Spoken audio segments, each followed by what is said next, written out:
Kyle, Brian, you ready? Kelly, you good? Carrie? Gentlemen? All right.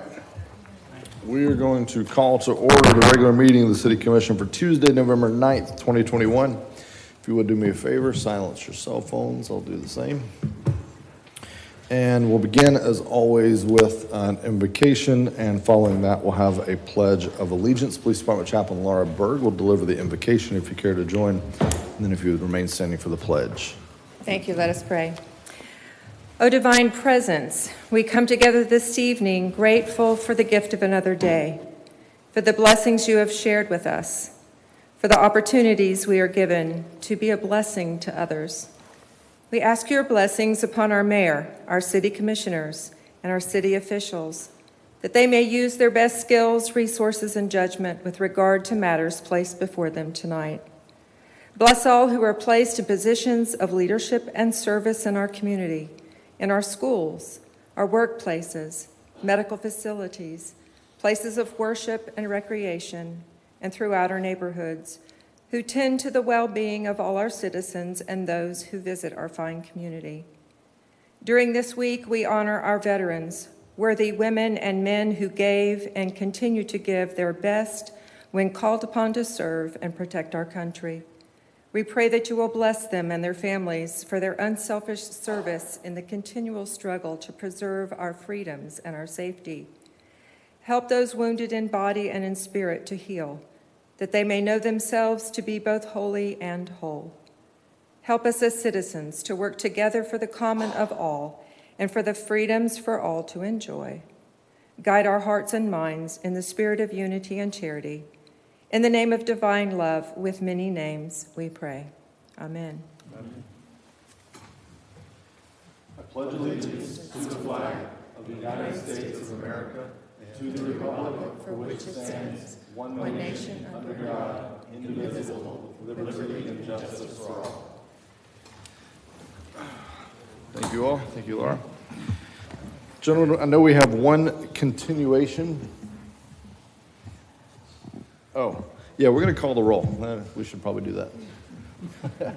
Sorry, just jumping right ahead. Kelly, go ahead. Call the roll. Let's see who's here. Mayor Owen. Yep. Vice Mayor McGurk. Here. Commissioner Hartman. Here. Commissioner Sachs. Here. Commissioner Cloney. Here. Thank you. Thank you. All right, I know we have one item that is continued. That's the second reading of 8A, that property rights thing. We're waiting, as I understand, on the state to respond, so we can't do anything with that. So that is being continued till December 14th, 2021, our regular meeting at that time. Any other changes to the agenda? No changes, sir. No other changes, so we'll move past that. We have no announcements, presentations, or recognitions today. First item is public participation. This is your chance to comment to the commission on any items on your heart and mind. So if you'd like to address the commission, this is your chance. You'll have 3 minutes. If you'd give your name and address, we'd appreciate it. You just come right on up to the podium. First come, first serve. Don't be shy. Come on up.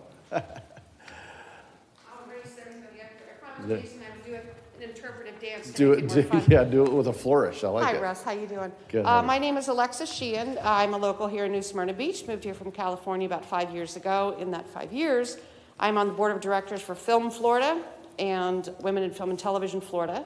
I run the Women in Film and Television branch in Daytona, but I don't like Daytona, so we have it here at the hub because we love New Smyrna.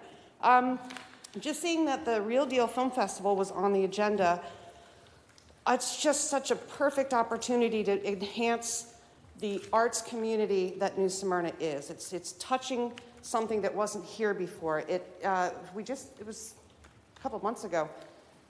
You get to see films from around the world. Doesn't cost very much. It's invigorating. The people behind it are astounding, professional, trustworthy, and see a bigger vision. There's a very low impact on the community in a negative way, like there's none. It's not overwhelming. Traffic isn't overwhelming. You get heads in beds, lots of people eating. What is it, 2 meals a day, 3 meals a day out? All good stuff. So I just wanted to say, please keep it in mind, because the Real Deal Film Festival is working very hard for the city, and we love it. Thank you, bye. Thank you. Oh, am I supposed to write something? No, you're good.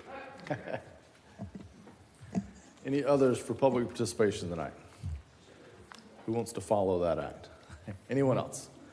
This will be your last chance to comment on anything on the consent agenda, and probably actually most of the rest of the agenda. So, all right, seeing none, we'll close public participation. Thank you all. First item, consent agenda. Gentlemen, there are 25 items. As always, if you just have a brief comment, you want to clarify something for the public, make sure they understand you asked a question or something, keep that extremely brief, but you can make those comments. If you want to pull something for an individual vote, meaning you probably don't support it, or you want to have a dialogue with the commission, you just indicate that by pulling it, and we'll circle back to those items. So we'll begin at the end. Commissioner Colodi, anything to comment on or pull? Yes. Okay. 6A, pull that. Pull 6A, okay. 6I, pull that. Okay, 6I we're pulling. 6K, I have a comment. Go ahead. We're going to be repairing sidewalks, which need to be repaired, apparently in Venetian Bay. I think what we should do is, when we go into our land development regulations, change those standards so we're not planting trees next to sidewalks, which we will have to then repair. Should be part of the homeowners association. If they have to be planted somewhere, which they should, perhaps it should be in an easement on someone's property, away from the sidewalks. That way we know they will get planted and maintained, but we won't be encouraged, we won't be getting all the damage that results eventually. Okay. Just think how much we spent over on the North Causeway, and we just don't want to spread that around. That's my only comment. Okay. And also pull 6Q. 6Q we're going to pull. Mike Cody. All right.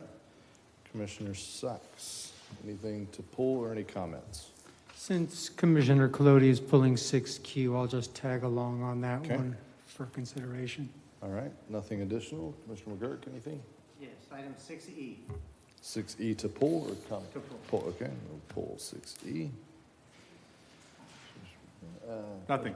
Nothing. All right. And I never do this. I have one item, 6W, that I guess I'll pull. I'll pull 6W.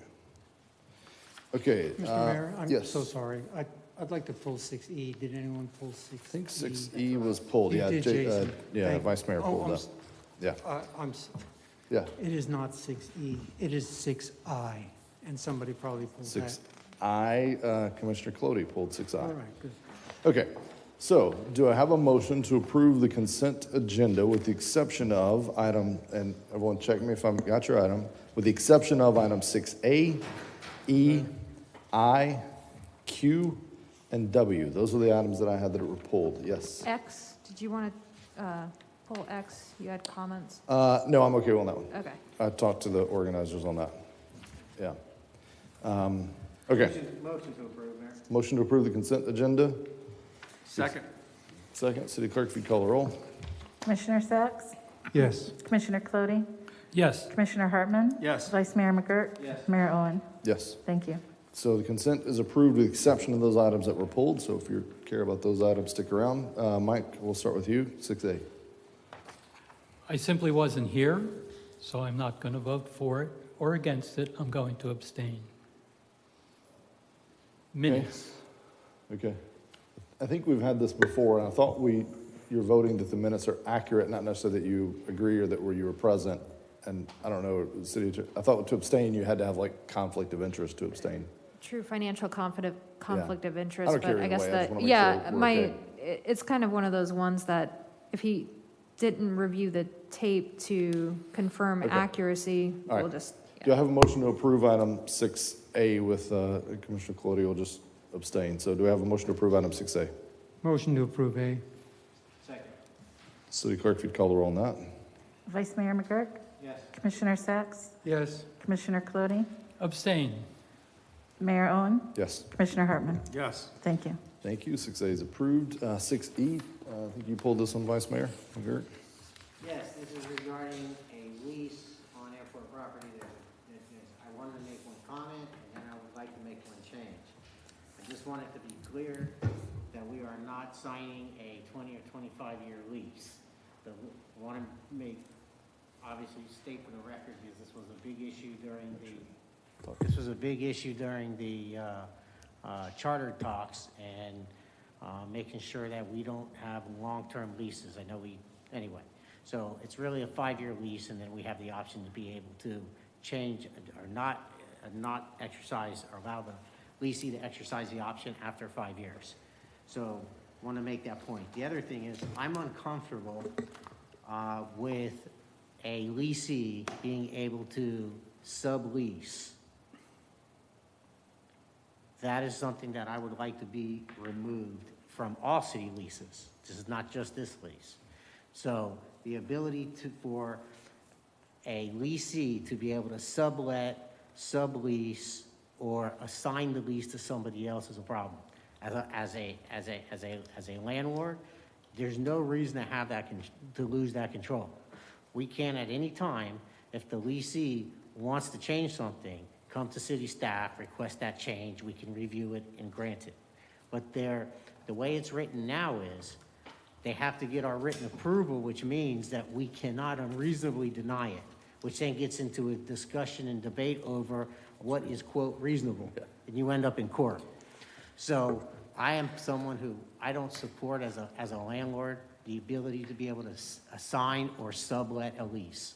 So I'm not going to support that. And again, I want to stress, on any lease where the city is the leaseor, I don't think we should ever have leases where we allow the leasee to assign or sublet, especially for for-profit businesses and so on. So it's not a big deal, it's relatively minor, but those are my thoughts.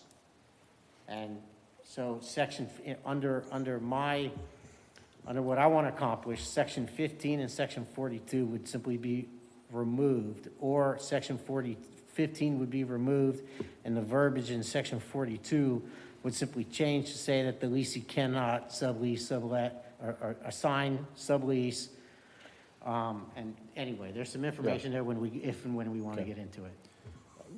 So I support that. I mean, I think it's a reasonable addition. So we'll see if there's anyone that dissents, and if not, Carrie, do you think that's something we could work into a motion, or do you want to bring that back with that language crafted, make sure they're okay with it, things like I that? think you could work it into the motion. Okay. And is the leasee here by chance? No, okay, yeah, just work it into the motion. All right, I'm not saying anyone jumps. If you want to make a motion to that effect, and see. Yeah, let me ask the city attorney a quick question. I think if I remove section 42 altogether, then the contract is silent on the ability. I think I would rather say leasee shall not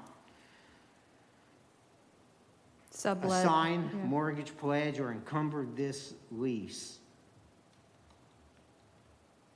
The lease premises or any part thereof, and then section 15 would be revised to just say, leasee shall not make alterations to the demised presence without the lessor's written consent. So we would remove any reference to assignee or subleasee in section 15, and then Right. make it explicit in 42 that you're not able to sublease. Yeah, that's a good point. And so we wouldn't be removing, because obviously we would want significant renovations to be, I don't want to remove that portion of it. Okay, now the motion comes. Let me see if I can, regarding section 42, it shall read, leasee shall not assign, mortgage, pledge, or encumber the lease.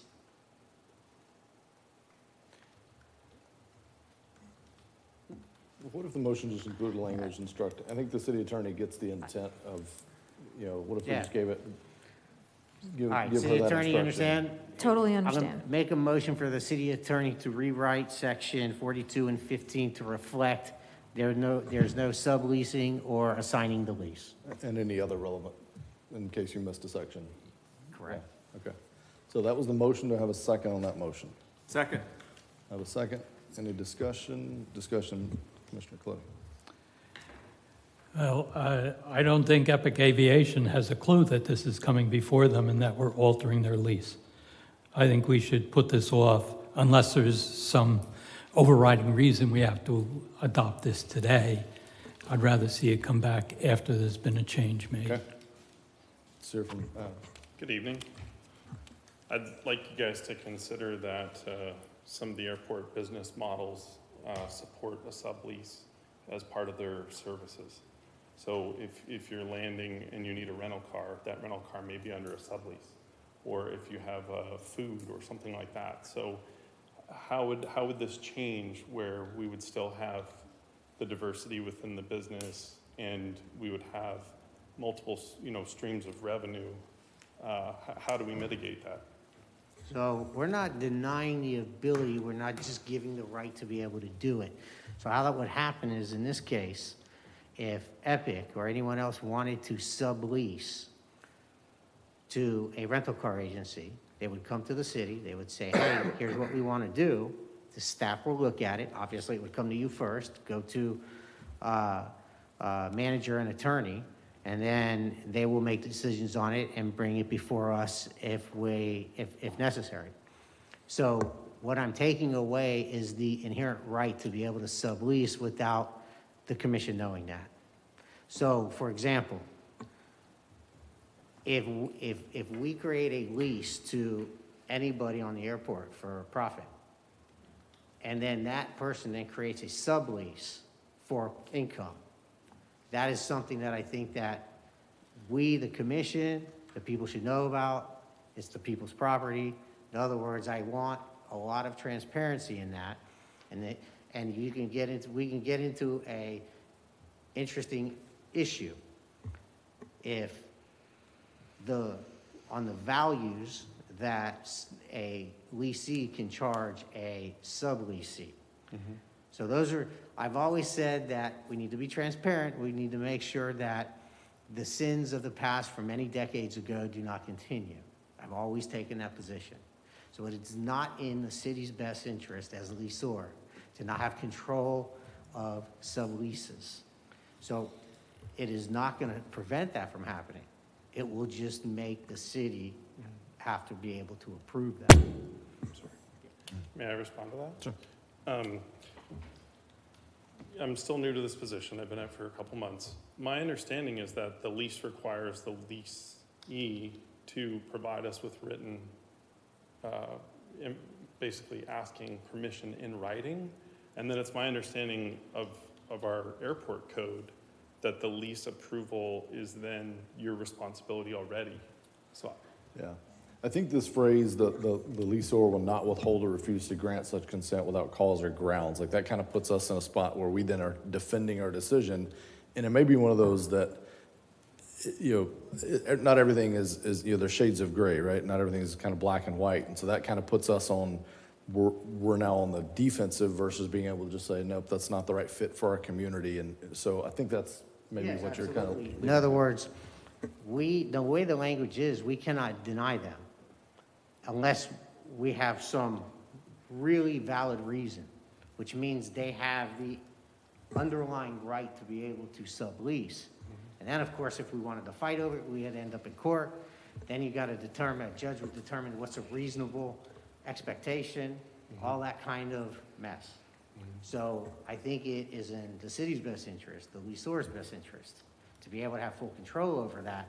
And if we do not agree, we do not have to end up in court. We do not have to justify our position. We simply say that's not a good fit, that doesn't work for us, we don't agree with it, go back and gives us the ability to negotiate. Yeah. That's all it does. Yeah.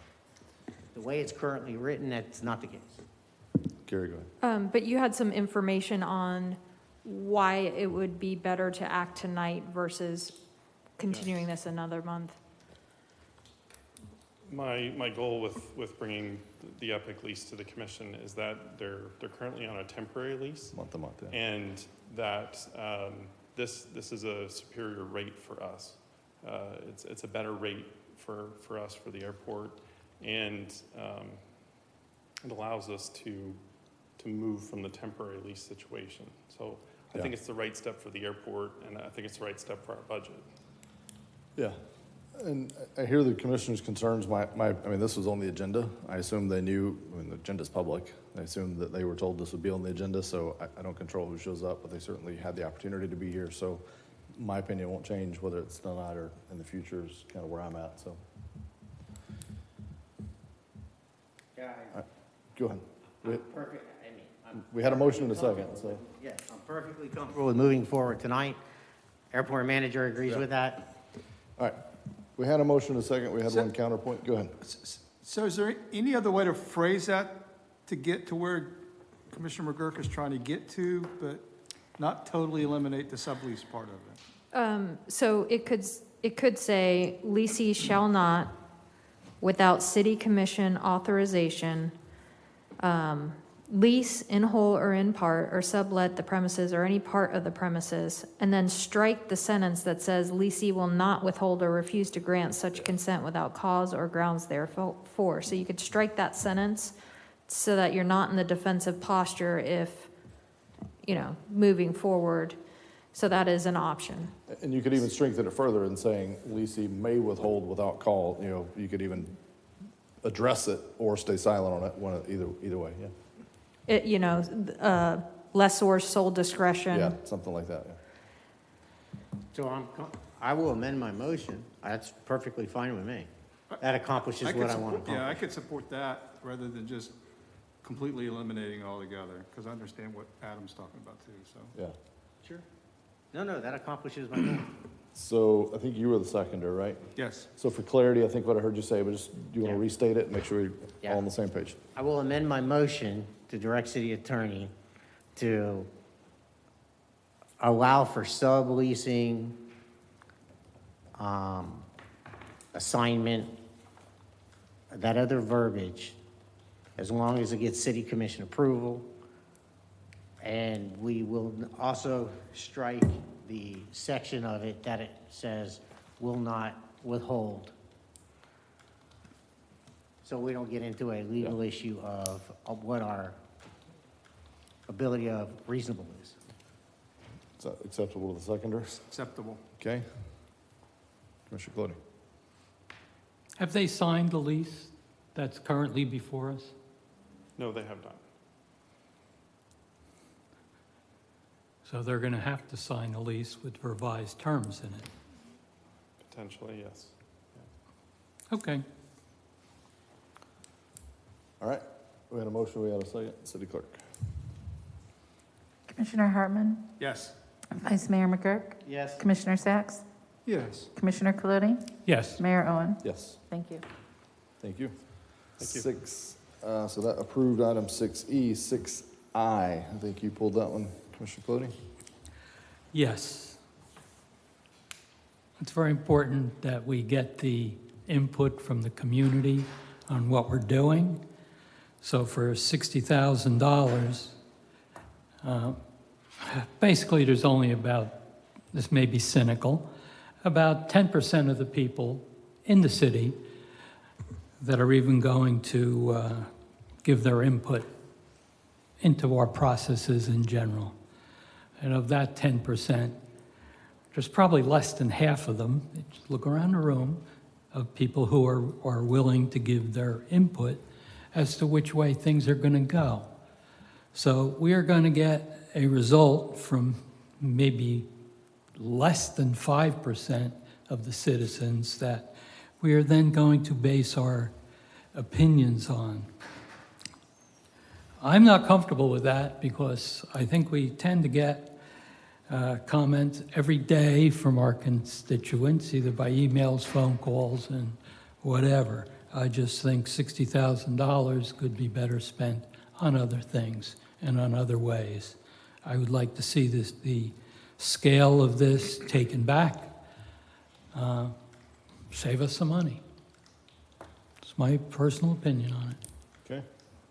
I think someone else had, wanted to comment on this, but I didn't jot it down. Yes, Was that Mr. you? Mayor. I just wanted to piggyback off Commissioner Colodi's point. $60,000 is an awful lot of money to spend on this survey of benchmarking. As much as I value, I think it's Mr. Seckler's evaluation, I think we could spend that money better somewhere else, possibly get input from the residents. So I don't know if I can support the 60 grand. And possibly, as Commissioner Mike said, maybe we could scale it back. Okay. But we've done this so many times. We haven't, I don't think we've And done this. spent a lot of money. Other comments? I just want to kind of clarify one thing on this item. Back when we did the strategic plan, this was a part of our strategic plan, and we budgeted this amount in it. We don't have the staff capabilities to do this in-house, otherwise we would have done it in-house. So if the commission desire to do this survey, because if you remember, Mayor, you mentioned about the matrix and some other survey that we needed to do. So if the commission desired to do it, we incorporated this into the budget as we were directed. And if the commission desired not to do it, then, or revise the scope. But I think we went back to the consultant twice, I think, if I remember, Brian, trying to bring it down to the level that we can get the information to provide that for the strategic plan.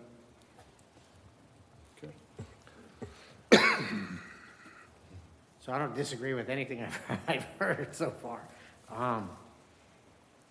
You know, city manager makes a strong point. You know, we're the ones who directed this. I think what I would like to see is, if we're not going to do this, then come up with a solution. In other words, we come up with a solution. We don't just keep tasking staff to do something, and then when they're doing what we said we want them to do, we cut their legs off from under because it's expensive. Everything in government is expensive. All of these contracts are expensive. It always irritates us. So what I'd like to do is address the issue of, if we're not going to support this $60,000, how's that going to affect what our direction to staff was? And I don't want to end up back with, well, how come we don't have this information? Yeah. I don't want to point to staff and say, hey, you're not providing this. So I want to be very clear about where we end up tonight if we don't approve the $60,000 on all the time we spend on our visioning process. So I just want that, I'd like to have that kind of discussion. Anything to add? I have the same concerns that Commissioner Colodi had, because we historically don't get big numbers when we do these types of things. So if there's some way that the consultant could branch out their scope of engagement with the community, other than what we've historically done, I mean, I can support that. But, you know, if we're only going to get a 10% response, granted, you know, we put it out there, those who respond, we listen to. If you don't respond, you can't blame us because we did what we're trying to do. So, I support it, but I just think that the consultant needs to look at more avenues to get greater numbers of response back. You know, I was a little disappointed with the park survey. You know, we got a low response on that. And so if there's any way that he can assure us that he can, you know, reach a larger target of people to get truly a number, maybe work with some of the organizations that are already out there, you know, who have big mailing databases and stuff like that. You know, we have a couple in the city that do, and maybe he could partner with them or even get some help from them to reach more people. I certainly could support it, but, you know, I agree. If we don't get big numbers this time, I can't support anything like this in the future. But we did give staff that direction, so yeah. I can support it as is, as long as the consultant understands that, you know, we're looking for more engagement. Yeah, so this is something, I mean, I take I bear some, you know, weight of responsibility in this, because it's something I think I have pushed for probably more than anyone.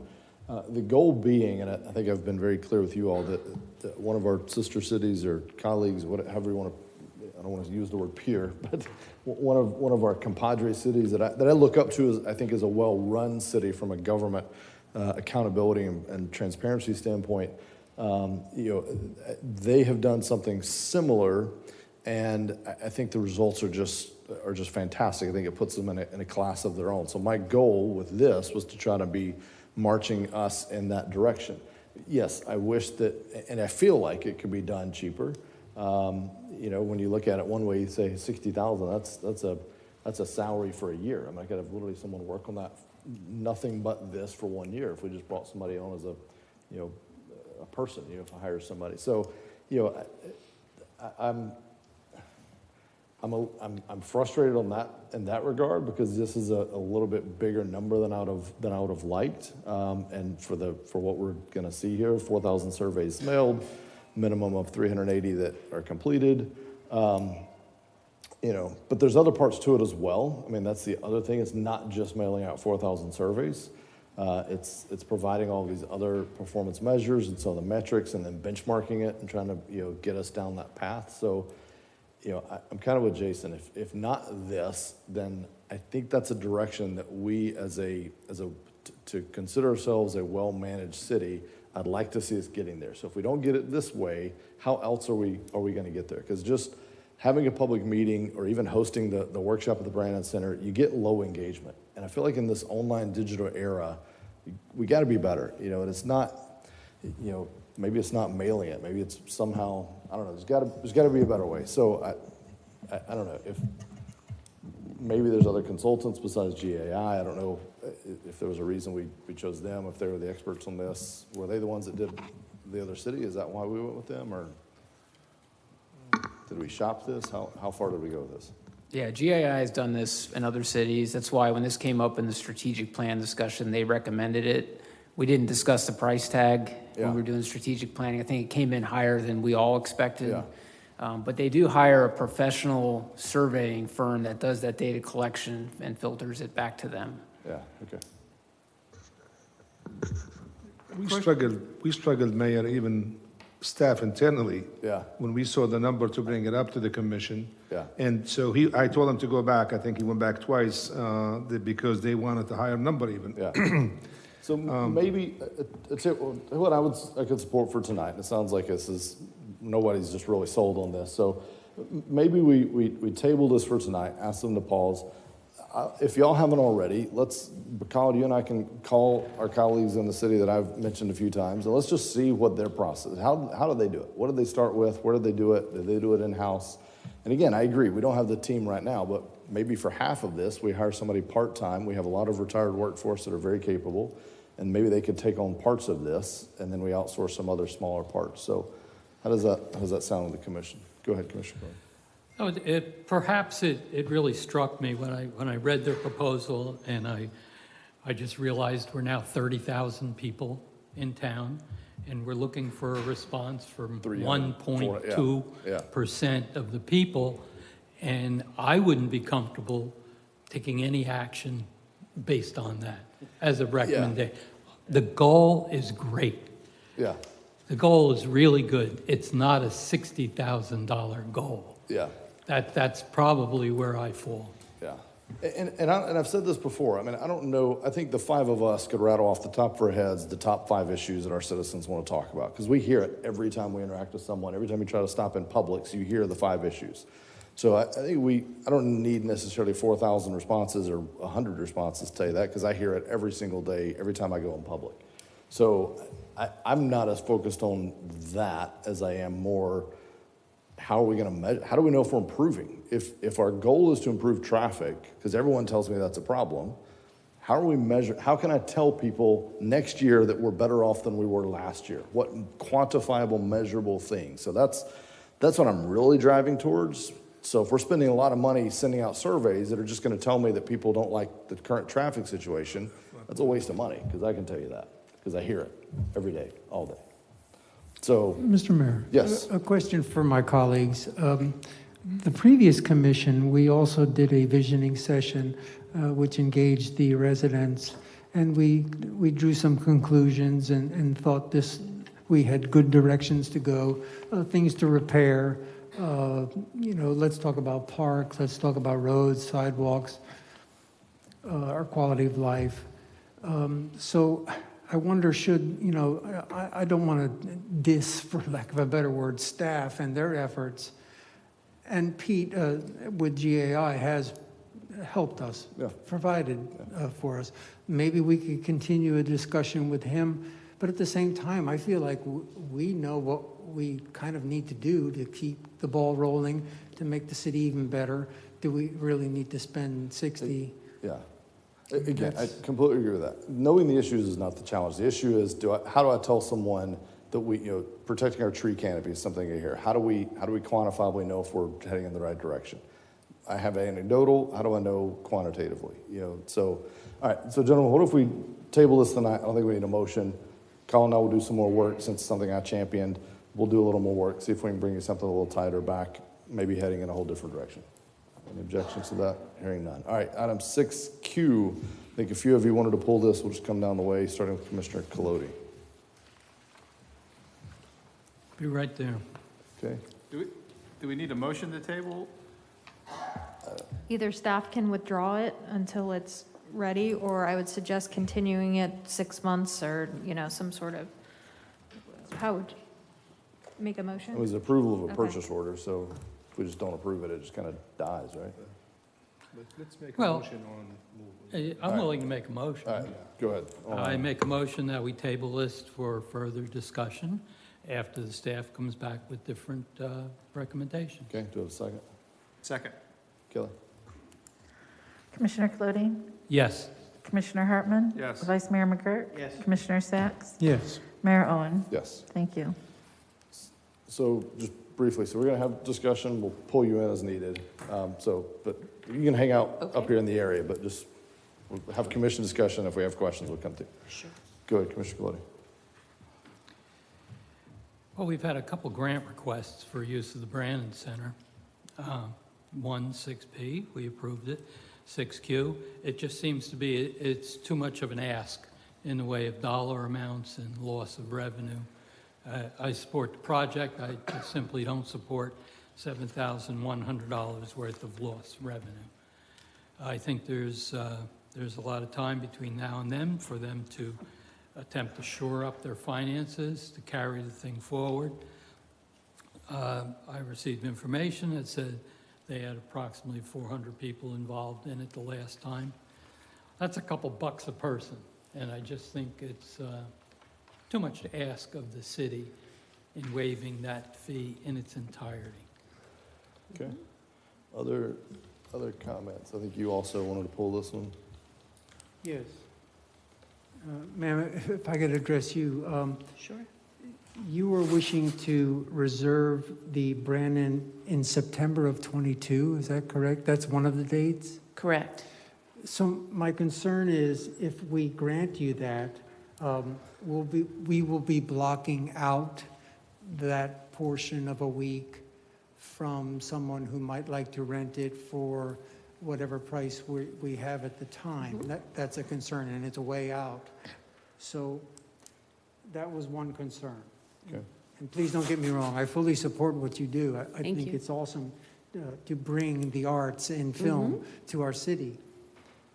And I applaud your effort. The other issue I have is that you do have corporate sponsors, I believe. Pretty substantial corporate sponsors, so, well, Well, if I could speak to that, we went into the festival with less than $7,500, and that came from we had one $1,250 sponsor, and every other corporate sponsor gave something, but it was all in kind. So the Final Draft screenwriting software company, for example, gave a value of $2,500, but it was in the form of free software downloads for screenwriters that went to the award winners of the festival. So that isn't money in our pocket, but it is very valuable. Things like that. We had one person write us a check. Everything else was in kind. And we managed to also use the fees for filmmakers to, when they send their film into a festival, they pay, say, $7 for you to view it and decide it's in the festival or it's rejected. So those fees totaled about $1,800. That was part of that. So we really pulled this off on a shoestring, and we netted about $8,000 from the event. So that's just enough for us to be in the same position we were last year to put it on. And the mission work that we're attempting to do is to work with the true at-risk first and family college ambitious students who want to create degrees to create moving image careers.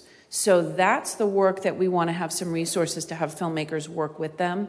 There's currently more moving image positions and digital career openings in Florida than there are people to take the jobs. And there are amazing programs at DSC. The Department of Interactive Media Production is brand new articulation agreement with Volusia Schools, and no kids are in it because they don't know about it. They need someone who's good at outreach, which is what my background was after filmmaking and after motherhood, who can connect those people on those pathways.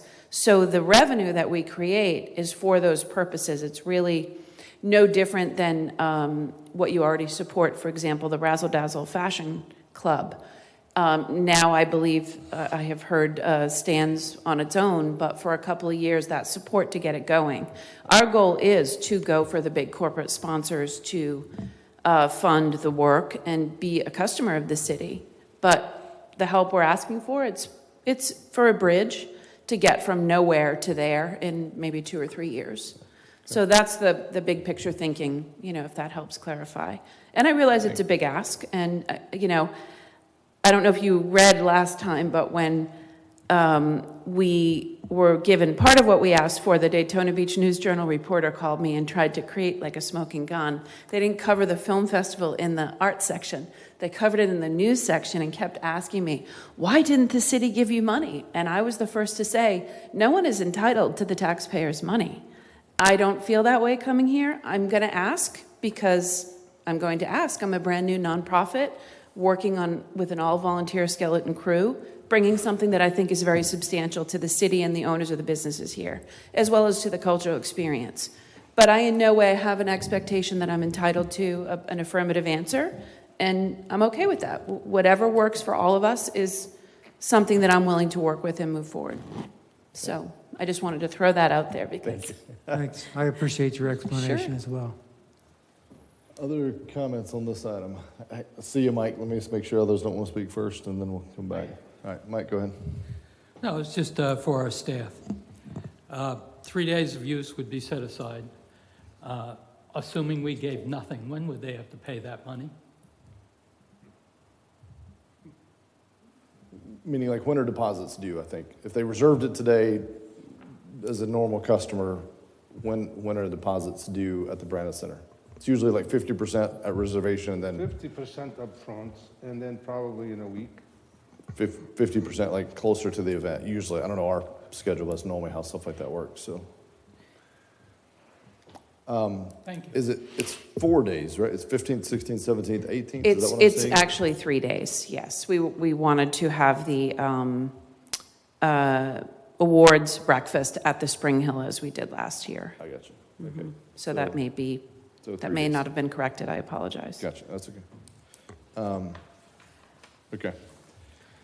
Go ahead. So I grilled you pretty hard last year, challenged you on a number of That's okay. things. The good news is you're back. And one of the things that bothered me was, we start giving out a lot of money to something we really don't know. Mm-hmm. We didn't give you much.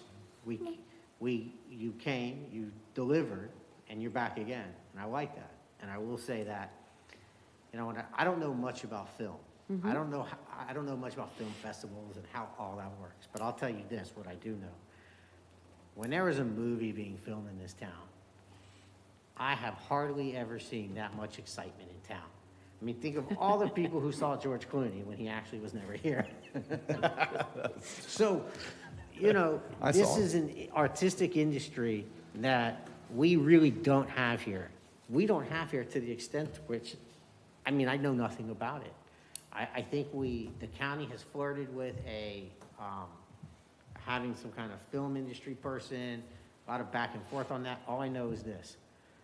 We're lacking in movie and filmmaking here, and that as an artistic centerpiece, and spoke to our artistic wheel in this community.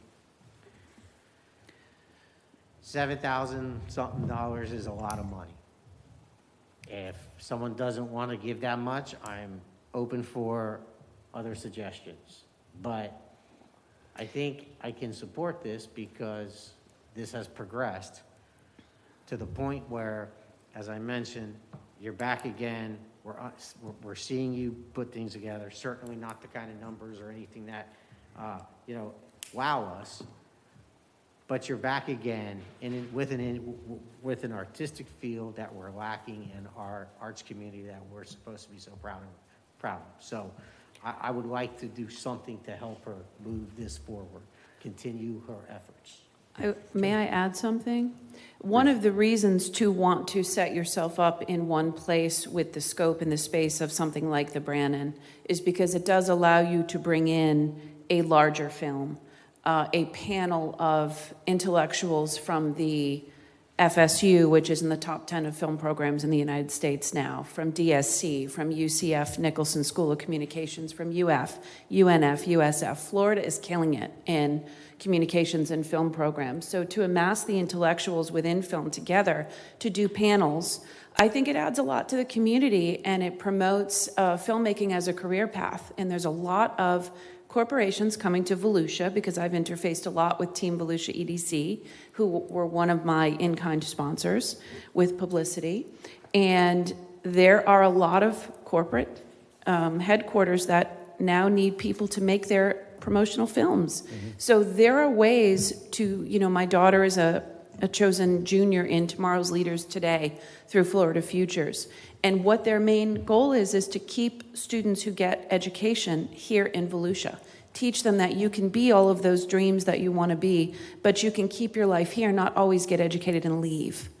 And I think that could happen for the theme parks, for the new corporate headquarters that are coming.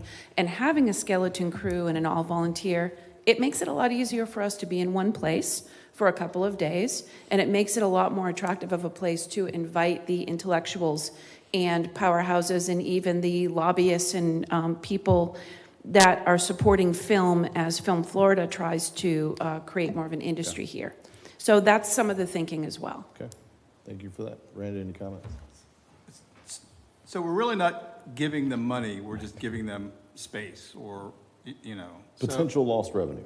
Potential lost revenue, but, God forbid we have another pandemic or the market crashes, we may not have that income anyway. So, we're almost a year out. We really don't know what's going to be the market at that time. So I talked to a lot of people after the last one. They enjoyed it. They thought it was a good product. So I could support this as it is because, at some point in time, we're going to make that decision that we're no longer going to do that, just give away the Brannan Center. But, we just did it for two other events. So, I could support it with everybody, with you understanding that, this is not going to be an automatic thing every year. At some point in time, we'll have to be made whole. I think if you bring the people to town, we'll have that lost revenue in dollars, tax dollars, and local spending for the local businesses and stuff. So I think that more than offsets it. And it's really a time of the year when we don't have a lot of other things going on. It's a slow time, from what I understand. So I certainly could support it. Okay. And I did include our heads and beds on the handout that I gave you. So for a slow time of year, I think that was a respectable amount of business to bring. Just a few comments briefly, and then we're going to move on. So I had the opportunity to come to the event and was honored to welcome folks to New Smyrna.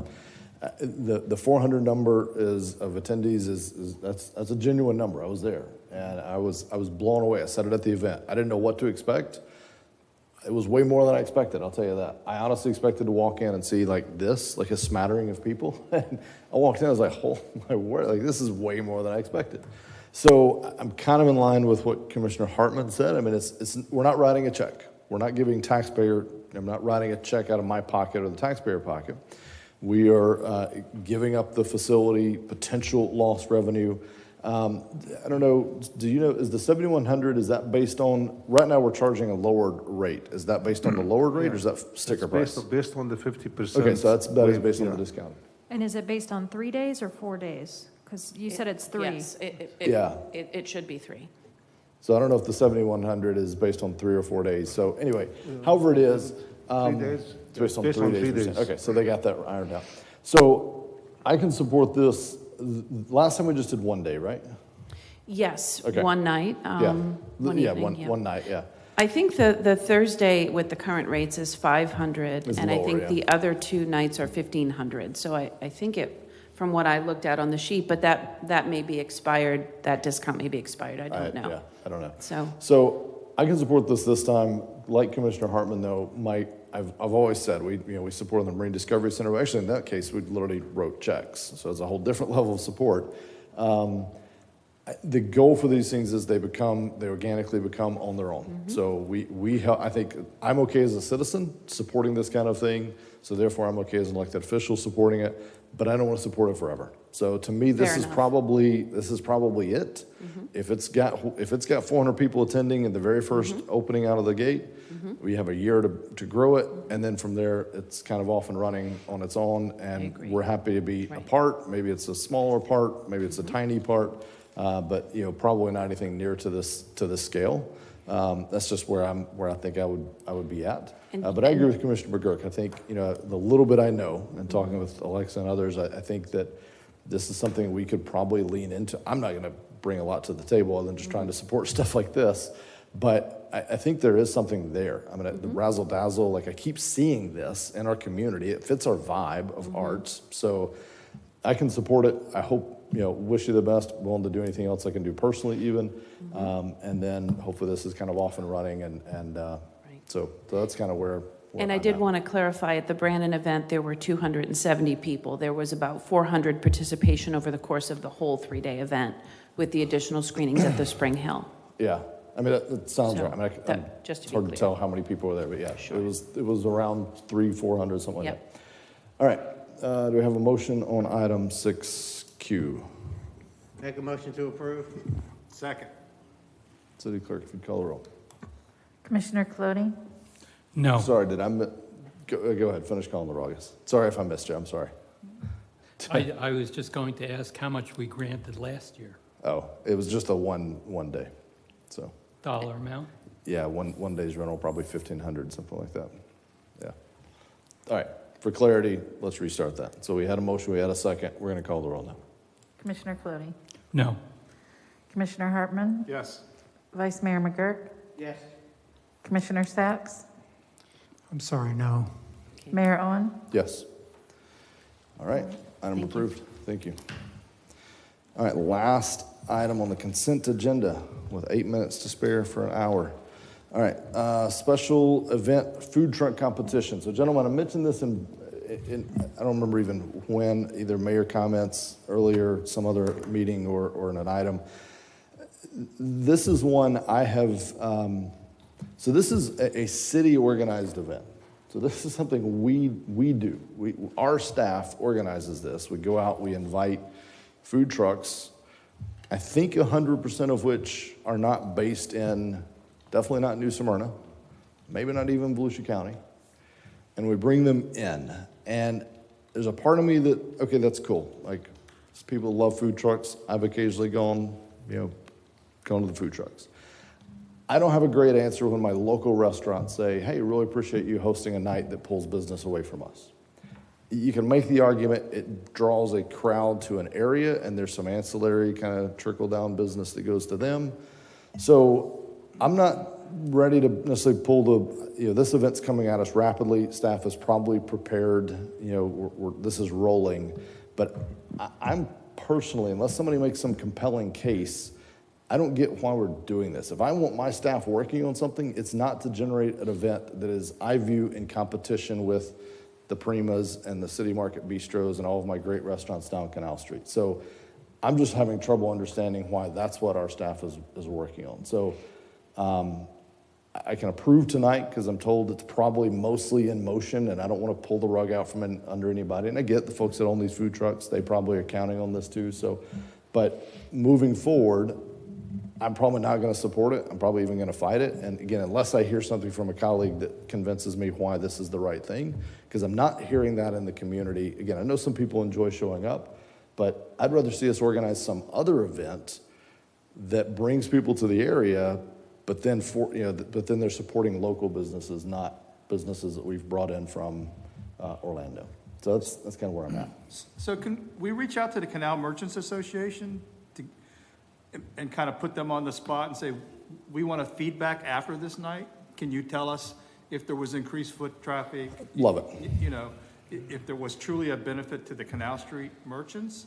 I've asked that anecdotally, but I'd love to just have that dialogue with Yeah, all I of mean, us. you know, they're asking us to do more things with them, so maybe we could put them kind of in that same boat, saying, hey, we really need your feedback on this event, and let us know whether it truly is of a benefit to the Canal Street merchants, or if this truly, like you said, is not, and, you know, we're actually taking away from some of the local restaurants downtown. You know, I'm getting with them on the improvement on Canal Street, so we'll make that as an additional item to discuss with them, David and I. Okay. And I agree with the mayor. I think it's, for the next one, we'll probably think about something different. Vice Mayor. Yeah, I just wanted to echo what the mayor and Commissioner Hartman said. I agree with this, and you hit the nail on the head. It's like, wait a second, what do they think about this? And I can tell you that when we started food trucks, there were two very distinct differences. Number one, we didn't have all those restaurants on Canal Street in that area. That's a good point. And we were trying to get people downtown for the merchants. The second thing is, the food trucks became very trendy and very interesting food. Yeah. And I will tell you that over time, that has seemed to dissipate. So we're getting a lot of funnel cakes and Italian sausage, which is great, but that was really not the draw, and we're missing those two very important issues that made that a go, at least in my mind. Good point. All right. Just Yes, a quick go ahead. comment, Mr. Mayor. So I think the best input would be from the Canal Street merchants and restaurants. I haven't heard any major objections and was very surprised. I thought that food trucks, if they were very often or they came here every week, might hurt our local business. But I haven't heard any objections. So at this point, like you said, to pull the rug out, I would like to hear from the merchants before Saturday, March 12th, if that's possible. Yeah, and maybe we I'd could propose set- we approve tonight's. I mean, I would propose we approve tonight's, but with this caveat or asterisk that we really do want some feedback and we want to make sure, because I haven't heard overwhelming. I mean, it's not like I'm not getting blown up over this, but I have had a few restaurant owners, when I've stopped in on food truck night, kind of ping me with that, and I don't have a great response for them. So I just need something to be able to justify, yep, this is why we do it, and here's the positive, or whatever. So, all right. Yes, do you have something? Just when you talk about it next time, something you may want to consider is other cities have placed restrictions on where this can happen and have not allowed them on, like, for example, in our city, maybe you would say within 250 feet of Canal or Flagler Avenue, or within 250 feet of a licensed eating establishment. So there's ways to push them away from existing business, but that could be for your future consideration. Yeah. I mean, in this case, we're kind of organizing this food truck haul. The current trend, interestingly, are you find some kind of vacant lot and you have a series of food trucks, and it's really like the incubation space for a restaurateur. So it's a chef, an aspiring chef, and they can't afford a brick and mortar. They get this food truck, they develop a following, and then they graduate up to brick and mortar. But again, that's all local, and it's kind of permanent infrastructure. I mean, you see that in Portland. You see a lot of the up and trending, some of the cooler places. So I mean, that's a whole different concept than what we're talking about here. But that's kind of that's where food trucks have kind of grown to. But you're right, that was the past. It's a good thing. All right, so do I have a motion to approve item 6W? I have a second. I'll second. I heard a second from Commissioner Sacks. We'll take that one. City Clerk, if you'd call the roll. Vice Mayor McGurk? Yes. Commissioner Sacks? Yes. Commissioner Colodi? No. Commissioner Hartman? Yes. Mayor Owen? Yes. All right.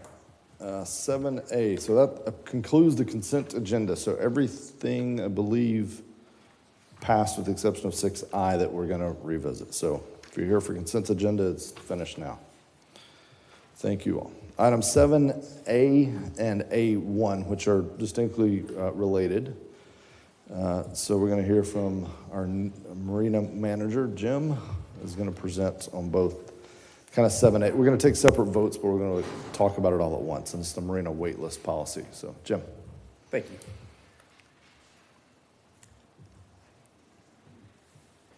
All right, so right now we have a wait list of probably about 200 plus people, and we probably turn over 3 or 4 boats a year. So I mean, it's a great marina and a great town. You can't argue people staying. It's secure in a perfect location where it's at. But what we need to do is just too difficult to manage this. So, I mean, we reach out to the people on the wait list as much as they reach out to us. So there's no contact, only at the very bottom. So what we wanted to do, and most of these people within the 10, 15 years, they're going to be waiting. They're going to sell their boat. They're just not going to be interested. They're going to move, just didn't want to be on the list. They're not going to reach out to come off it. So what we would like to do is we wanted to shorten the list to 30. And then we were going to contact the people who have been on there the longest, and, to be fair. And then at that time, when we get to our 30, people who are going to be non-live aboard, and 10 people who are going to be live aboard, and keep the list short. And then as the year goes on, and one of these spots become available, we'll take the first person who's on the list, and then they'll get the slip. And then come November 1st and 31st, everyone is going to be contacted. They can contact the marina, and it'll be a first come, first serve to take that spot.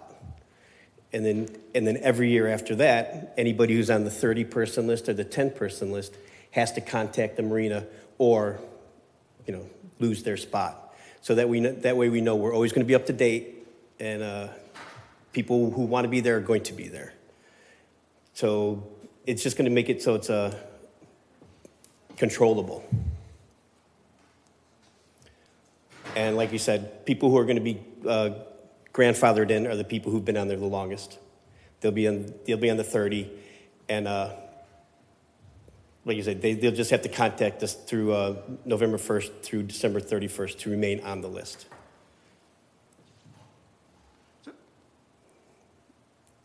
So my concern with this is you're going to make 2 calls, but I know that some of them have email addresses. Are we also going to email them? Are we going to attempt to make contact with whatever means we have available, or?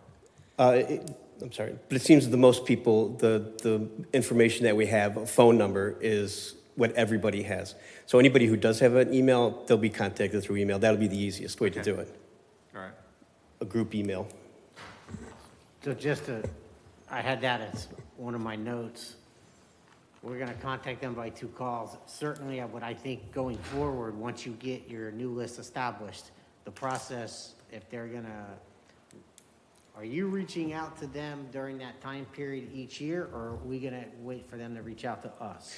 No, this 2 phone calls is just going to be a one-time deal. Okay. For the grandfather. Gotcha. And then once we're complete with this, So once I'm on the list, and I have to renew between basically the month of December. and November 1st to December 31st. You have 2 months. Oh, okay, 2 months, thank you. Yeah. So are you going to reach out to them, or does the person on the list have to reach out to you? They have to reach out to me. Okay.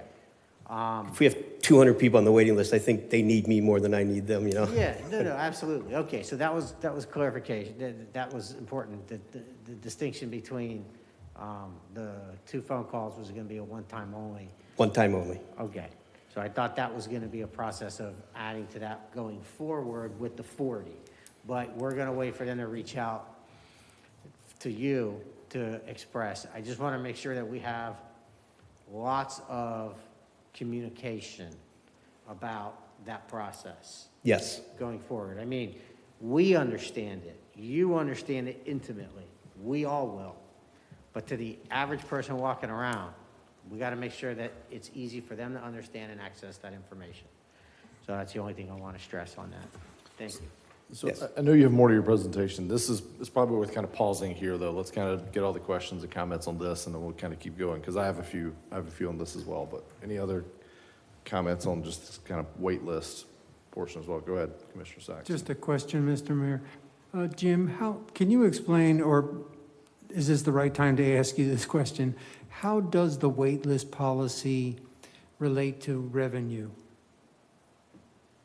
In the fiscal analysis, it says the wait list policy is not revenue generating, but is intended to streamline and clarify. Yeah, we don't charge to be on the wait list. It's just a wait list, so it's not generating any income, if that's the question. Yeah. So the wait list is just there so people can get their name and. So it's really neutral. It's not a positive or negative, really. It's just the wait list management. It's at 200, it's just too hard to control. Yes. At 30, we could easily manage it. Is my understanding correct that there's interest in raising the fees for transient slips? Yeah, and not? And if I may, he's going to cover that. So let's just Okay, kind of go through the that's- wait list. We'll come back to the rates. Anything on the wait list, Commissioner Colletti? Great idea, I approve. Okay. So I had a couple of things. Gotta approve something. So, got to be in Thank favor you. of something tonight, huh? So two things. If I'm not on the wait list and I'm interested in getting on the wait list, when am I calling you? Like when is the enrollment period? The enrollment period would be between November 1st and December 31st. But that is also the time when I have to, if I'm on the list, I'm also validating that I want to stay on the list during that same time. So if somebody's on number one on the list and they call December 31st, there's still one on the list. Yeah. I guess what I'm saying is, so fast forward December 31st, I contact you to November 1st. Hey, I want to get on the list. Nope, list is full. Fast forward December 31st, we didn't hear from 10 people. We now have 10 openings on the list because we didn't hear from them during enrollment. But I have to wait till the following November to call you to get on. Like, I feel like we need kind of let's figure out who's on the list still, and then after that is the open enrollment because we'll know how many slots we have, right? Am I missing that? No, I understand what you're saying. I get what you're saying. Because you got to know of the 30 who's going to stay on the list. Then you figure out, yep, we've got 10 slots open. So now as people call in, basically the first 10 callers.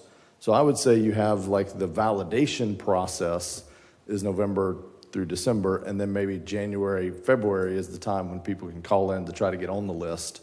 And, those slots will probably go fairly quickly. Does that make sense, or am I missing something? No, it makes total sense. But Okay. they'll have to contact, they do have to contact in writing, not in phone calls. I'm going to come back to that. Yeah, and then, I apologize for Go ahead. interrupting, Mayor, but to add to that, if I call you and you say there's nothing right now there's nothing available because at the same time, at the same exact time period, I'm calling you to try to get on the list, but you're also fielding calls to determine who's going to stay on the list. What is the pecking order? If I'm the first guy to call you and say, hey, I want to get on the list, but right now your list is incomplete, or everyone right now so far appears to be wanting to, that you've heard from so far wants to stay on the list, are you keeping my contact information? Yeah. Because I was the first one. We got a And then- shadow list. Right, because who actually gets on the list when you determine it? So it's almost like the month of November should be for the people who are on the list to tell you not, and then December 1st is people contacting you to then get on the list of the open spots. And then, of course, you're gonna get the issue of, I'm gonna be the first guy waiting in line pitching my tent, on December 1st to get to that spot. So I think there's saying, a little bit of technical stuff of, wait a minute, where am I on the list? But I called you before this guy called you. How come he got on if he called you on the 5th and I called you on the 1st? Because you didn't have any spots open when I called you, but when he called you, it was open. So it's good. I think we're kind of vetting this thing pretty good to anticipate the kind of headaches that would come and people. Yeah. So however you do it, I'll let you guys figure it out. But you got to have one period that's you validate who's still on the list, figure out how many openings you got. Then you roll over to some new thing and all right, we got 10 spaces. So as of tomorrow morning, first come, first serve on those 10 spaces. Then my encouragement to you would be don't have any shadow lists, don't have any shadow systems. If they call the day before, and I'm going to come back to that, I know it's in writing, But you got to make sure, like, you don't want a whole system. And it's going to be, I mean, it's tough because you're looking people in the eyeball and it's a retail setting. So it's going to be tough to not be, all right, I'll jot your name down. It's tomorrow morning, you know. You just can't go there because then you're going to end up with a list of a list of a list. right, And so right. you I got get to it. just keep it very, very cut and dried for your simplistic, you know, to keep yourself out of the middle of chaos. The other thing I wanted to come back to, so let's take now this, you've got the 30 people and we're trying to figure out if they still want to be active on the list. One thing I think government takes a lot of flack for is not being customer service kind of friendly enough, if you will. So my suggestion that I'd made to the manager, and you know, I'll let you guys take it or leave it, but I'm just going to lay it on you, is, you know, if we have their phone number, if we have their email especially, which almost should be a requirement to get on the list, it's really not that much of an issue to at least send a reminder email to them to say, hey, it's now the period. You're going to roll off the list if you don't do X, and make that very clear. We could even send a follow-up email. It's email. It's free. It's cheap. It's, you know, it's fast. So I would just encourage us to, you know, let's not just be so bureaucratic that we sit back and we wait for the certified letter, because they're going to forget. And then they're going to be on the list 5 years. They're going to have been third from the top, and that's going to be the year that their, you know, a loved one passes away during an enrollment period. They're going to forget. And then, it puts you on a tough spot. Then we got people standing here screaming at us because it's policy. And so I would encourage us, try to be as proactive as we can. Make it as easy as possible. If you've got the information, how hard is it to make 30 phone calls and remind people, hey, do you still want to be on the list or not? I know clerk does it for appointments on boards. So I think we could lean into that a little more than just sitting back and saying it's got to be in writing. You know, I don't know. That's just my thoughts. I'll defer to staff, but that's my thoughts on that. Otherwise, completely agree with everything you're doing here. Like this is, first of all, a great presentation, and then all the right moves. I think we're heading in all the right directions. So fully supported. All right. If no other comments on the wait list, now we'll talk about rates. Mr. Mayor? Oh, yeah, sorry. But you already approved. Wait a minute. I'm just kidding. I do approve of the wait list. I don't see why we even have to be involved in it. I think the staff can set up the procedure for a wait list. I like what I see here, and I just think that they should go with it. As simple as that. I don't. Do we approve every possible procedure? I told you, I'm leaving staff to figure it out, but I gave them some feedback, trying to avoid scenarios that I see unfolding, because I've worked in retail, I've worked in customer service my whole career. I know I can see some issues before they come. I'm just trying to give some feedback. They can choose to do with what they will. Good. But when it happens and they didn't take my advice, Then they so I got to come back. remember that. So, okay, no, I fully approve the wait list, the way it's written, and then they can handle it and Yeah. run with it. All right, let's talk about the rate study. The rates, I disagree with the increase. Let's hear from him first. Oh, okay. Go ahead. Okay, so we have not changed our rates since 2018. So we've been sitting in, we're very much one of the cheaper marinas around for annual and for transients, both. So like we said, these rates have been around for quite a few years. So what we'd like to do is we'd like to raise it, so for like our annual leases, to go to $12 a foot, we'll raise it $1.70, and for non-residents to do $13 a foot. And as you can read for the transients, everything's going to be raised up probably about 17%. And these numbers come from just looking at the local marinas that are right next door to us is River Deck Marina. We're considerably better than them, and they charge $13.30 a foot. The only thing that they offer, they pull the boats out of the water, but you know, we have a nice facility. We have restrooms, you know, showers and everything that they do not have, and we're in the same location. And just down the road is Outriggers. You know, they have a pool, they have a restaurant. We can't compete, but they're charging $17.50 a foot. So we figured what upcoming stuff that we have planned, we have we have one maintenance project that we're trying to work on, and we have two just upgrades. One making our deck a little bit bigger, the other one is upgrading the bathrooms.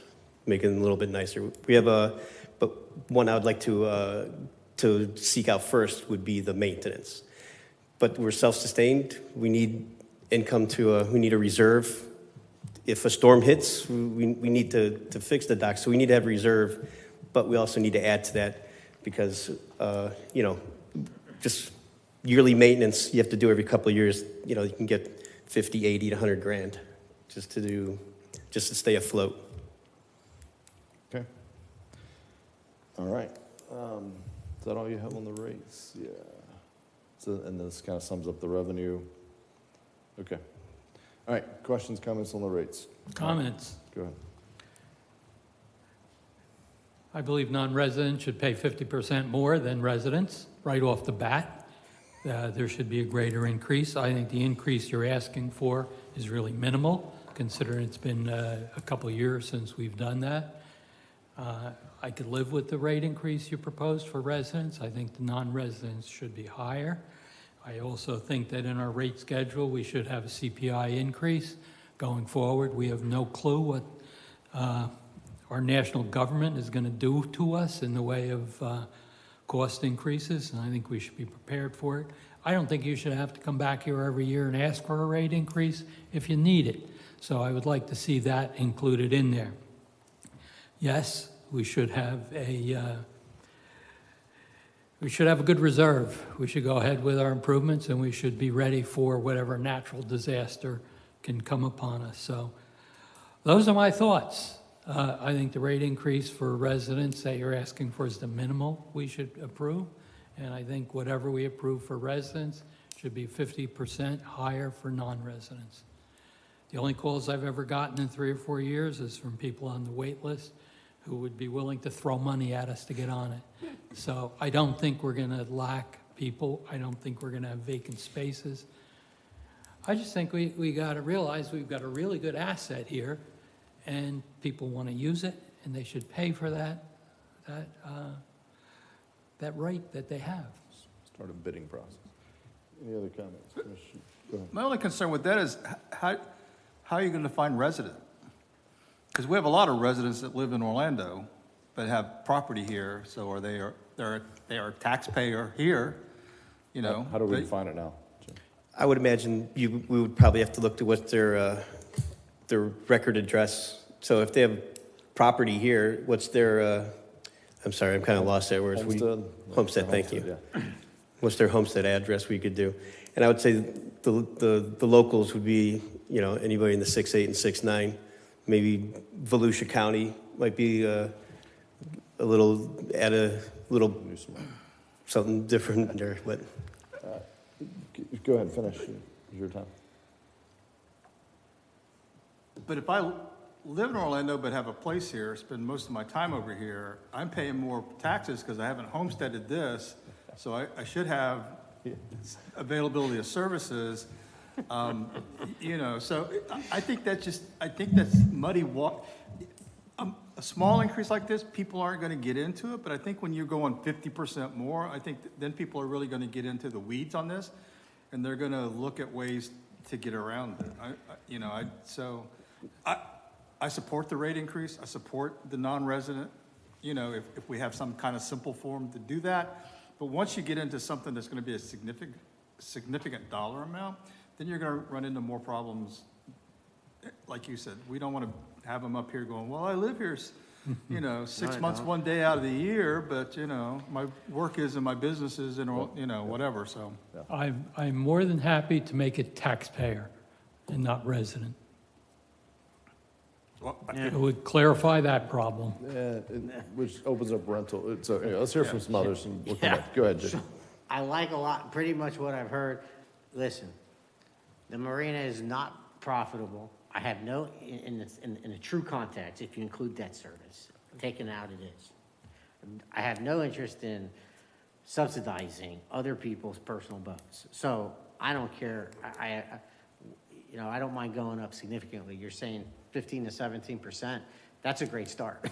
But that's not anywhere close to where I'm willing to go up because, again, I don't need to subsidize other people's boat hobbies.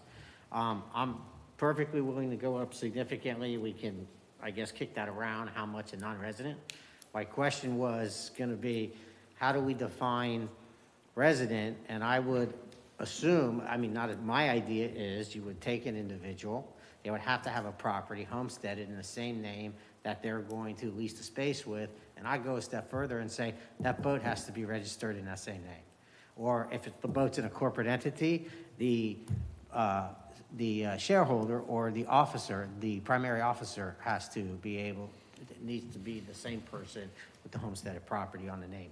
Now, again, we get into some bureaucratic type information, but I have no interest in having a high demand for boat slips here for our residents to be used by people outside the community who may have more resources and money than the local resident. So I would assume that sooner or later, hopefully sooner, all of our boat slips will be by people who are residents and not those who are not residents. That's what I would like to see, considering there's supposedly so much demand for it. Haven't heard from you yet. Go ahead. Simple question, Jim. The percentage increase is equal for transient, taxpayer, and out-of-city renter, correct? So we obviously wouldn't have a different rate for resident for transient slips. For those, there's 7 slips, so we don't really take an address for people who, we write the address down, but that doesn't go into cost. But for the annual, we have their home of record in our contracts, if that's what. It just seemed to me that the transient was taking the bigger portion of the load. Am I wrong? Can you go back to the recommended rate change slide? It's like, yeah, there you go. So the top rates are annual, and the other one is daily, right? The transient's daily. Yes. Yeah, the daily transient rates, those are the people who are staying here short term. The very top one is the annuals. Those are the people who live here, or their boats live here. So basically, the weekly transient rate would be $10.20 a foot for the week. is currently, it's going to 12. Going to 12. And which is the same as the New Smyrna resident rate? Am I reading that right? For No, fixed timber? Well, one's for a month, one's for a week. Gotcha. Okay. So what was your concern? My concern is I don't want to punish financially a transient visitor and have them pay so much more than a percentage increase, if you understand.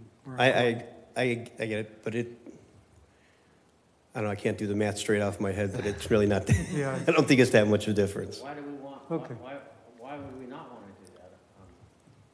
Why would we not want a transient visitor to pay more than a resident? I would agree they would pay more, but not more than a resident. I mean, we're making a percentage greater for the transient than the local.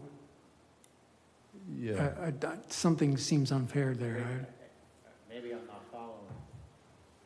Do you mean just the total cost, or the amount that it's raised? Yes, the bottom line. I guess you kind of treat it as like a hotel compared to someone who rents a house. Yeah. The hotel, they're going to pay more if they want to. Yeah, it's a great analogy. So if I want to rent a hotel room, I'm paying by the night, therefore it's going to add up. It's going to be a lot more if you multiply that by 30 than it is if I rent a house here. Right. I mean, that's the nature of the beast. Go ahead, sir. I agree with an Yeah. increase. It would help with the slush fund for emergencies and improvements. Yeah. I just would like to see it fair all around.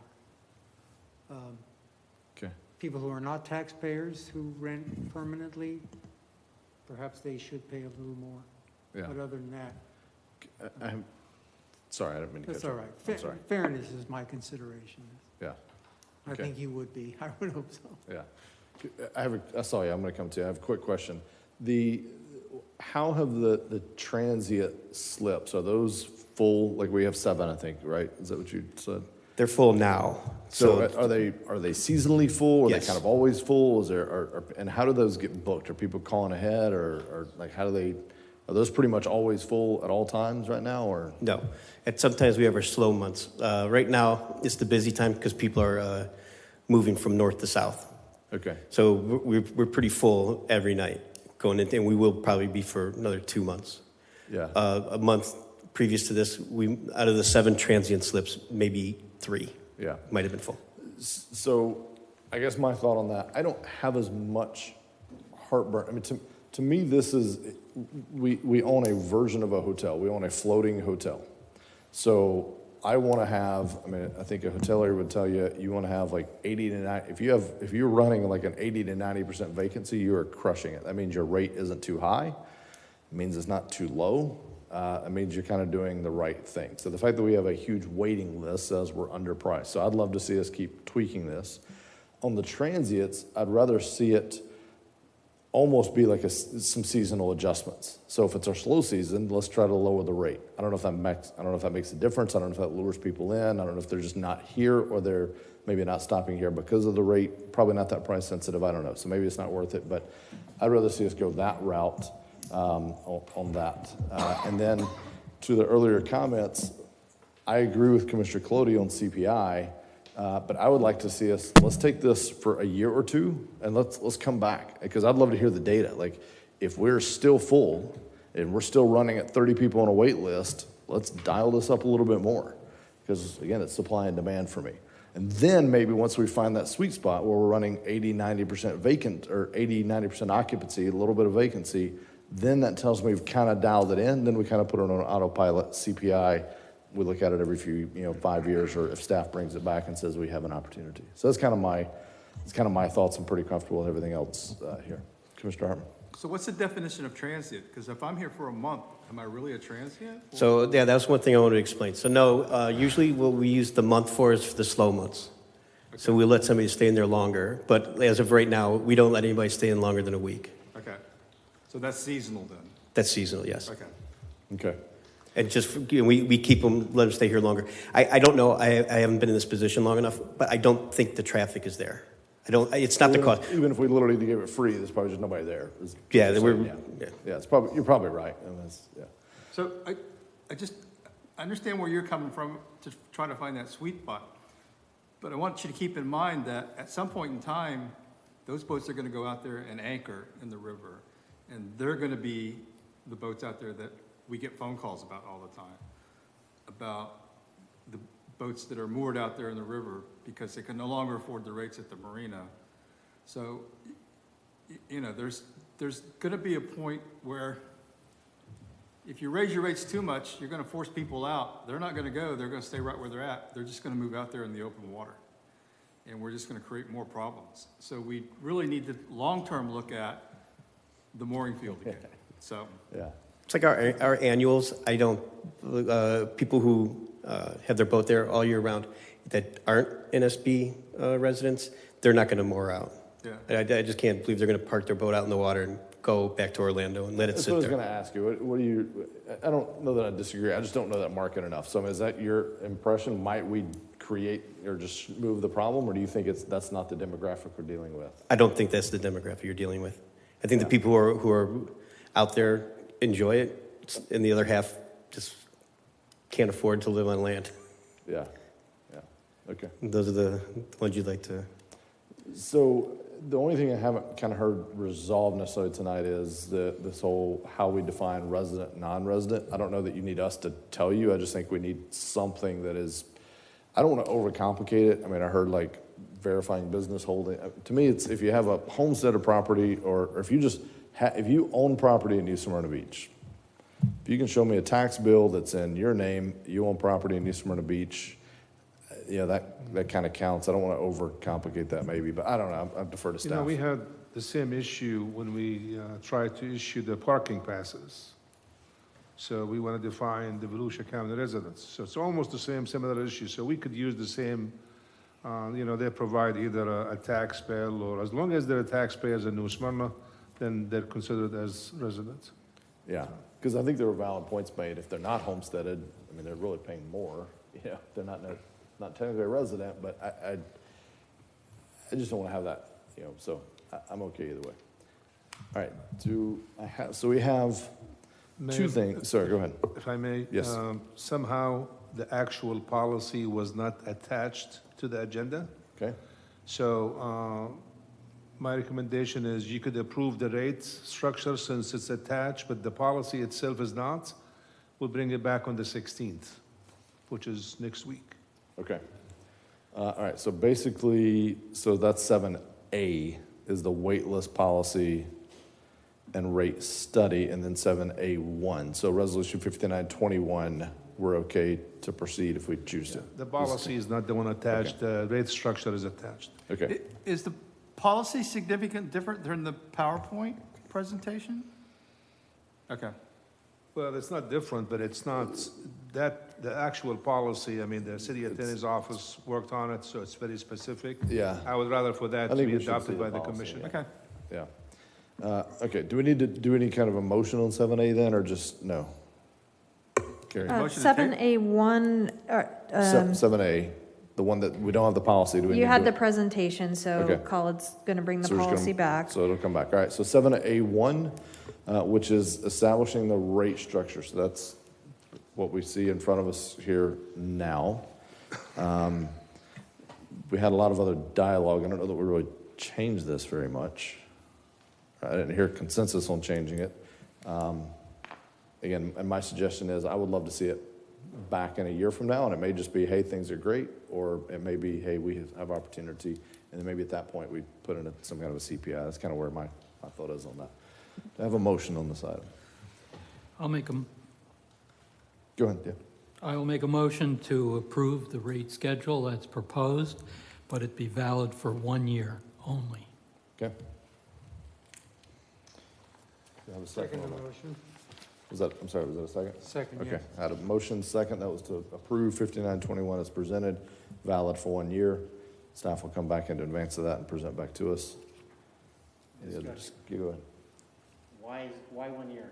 Just clarification on that. Well, because from my standpoint, I think the rate increase for non-taxpaying residents is too low, but I do want to see the increase, but I would like to see it come back in 1 year and get another bite at it.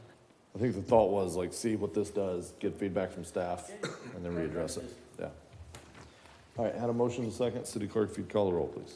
Vice Mayor McGurk, Yes. Commissioner Sacks, Yes. Commissioner Cludy, Yes, Commissioner Hartman, Yes. Mayor Owen. Yes. Thank you. All right, Thank you. thank you. Mr. Mayor, Yes. can we diverge for just 1 second and ask Jim his opinion? Sure, go ahead. It's sort of related. I know that Commissioner Hartman is a proponent of the mooring field. I would not object if I did not think that we don't have enough space out on our open waters being adjacent to the intercoastal waterway. My other concern is if we could develop a mooring field, it probably would be beneficial for those who would pay. But my concern is that those transient boaters who do not pay anything would move just outside the mooring field. I've tried several times to navigate that waterway at night, and it is daunting and dangerous.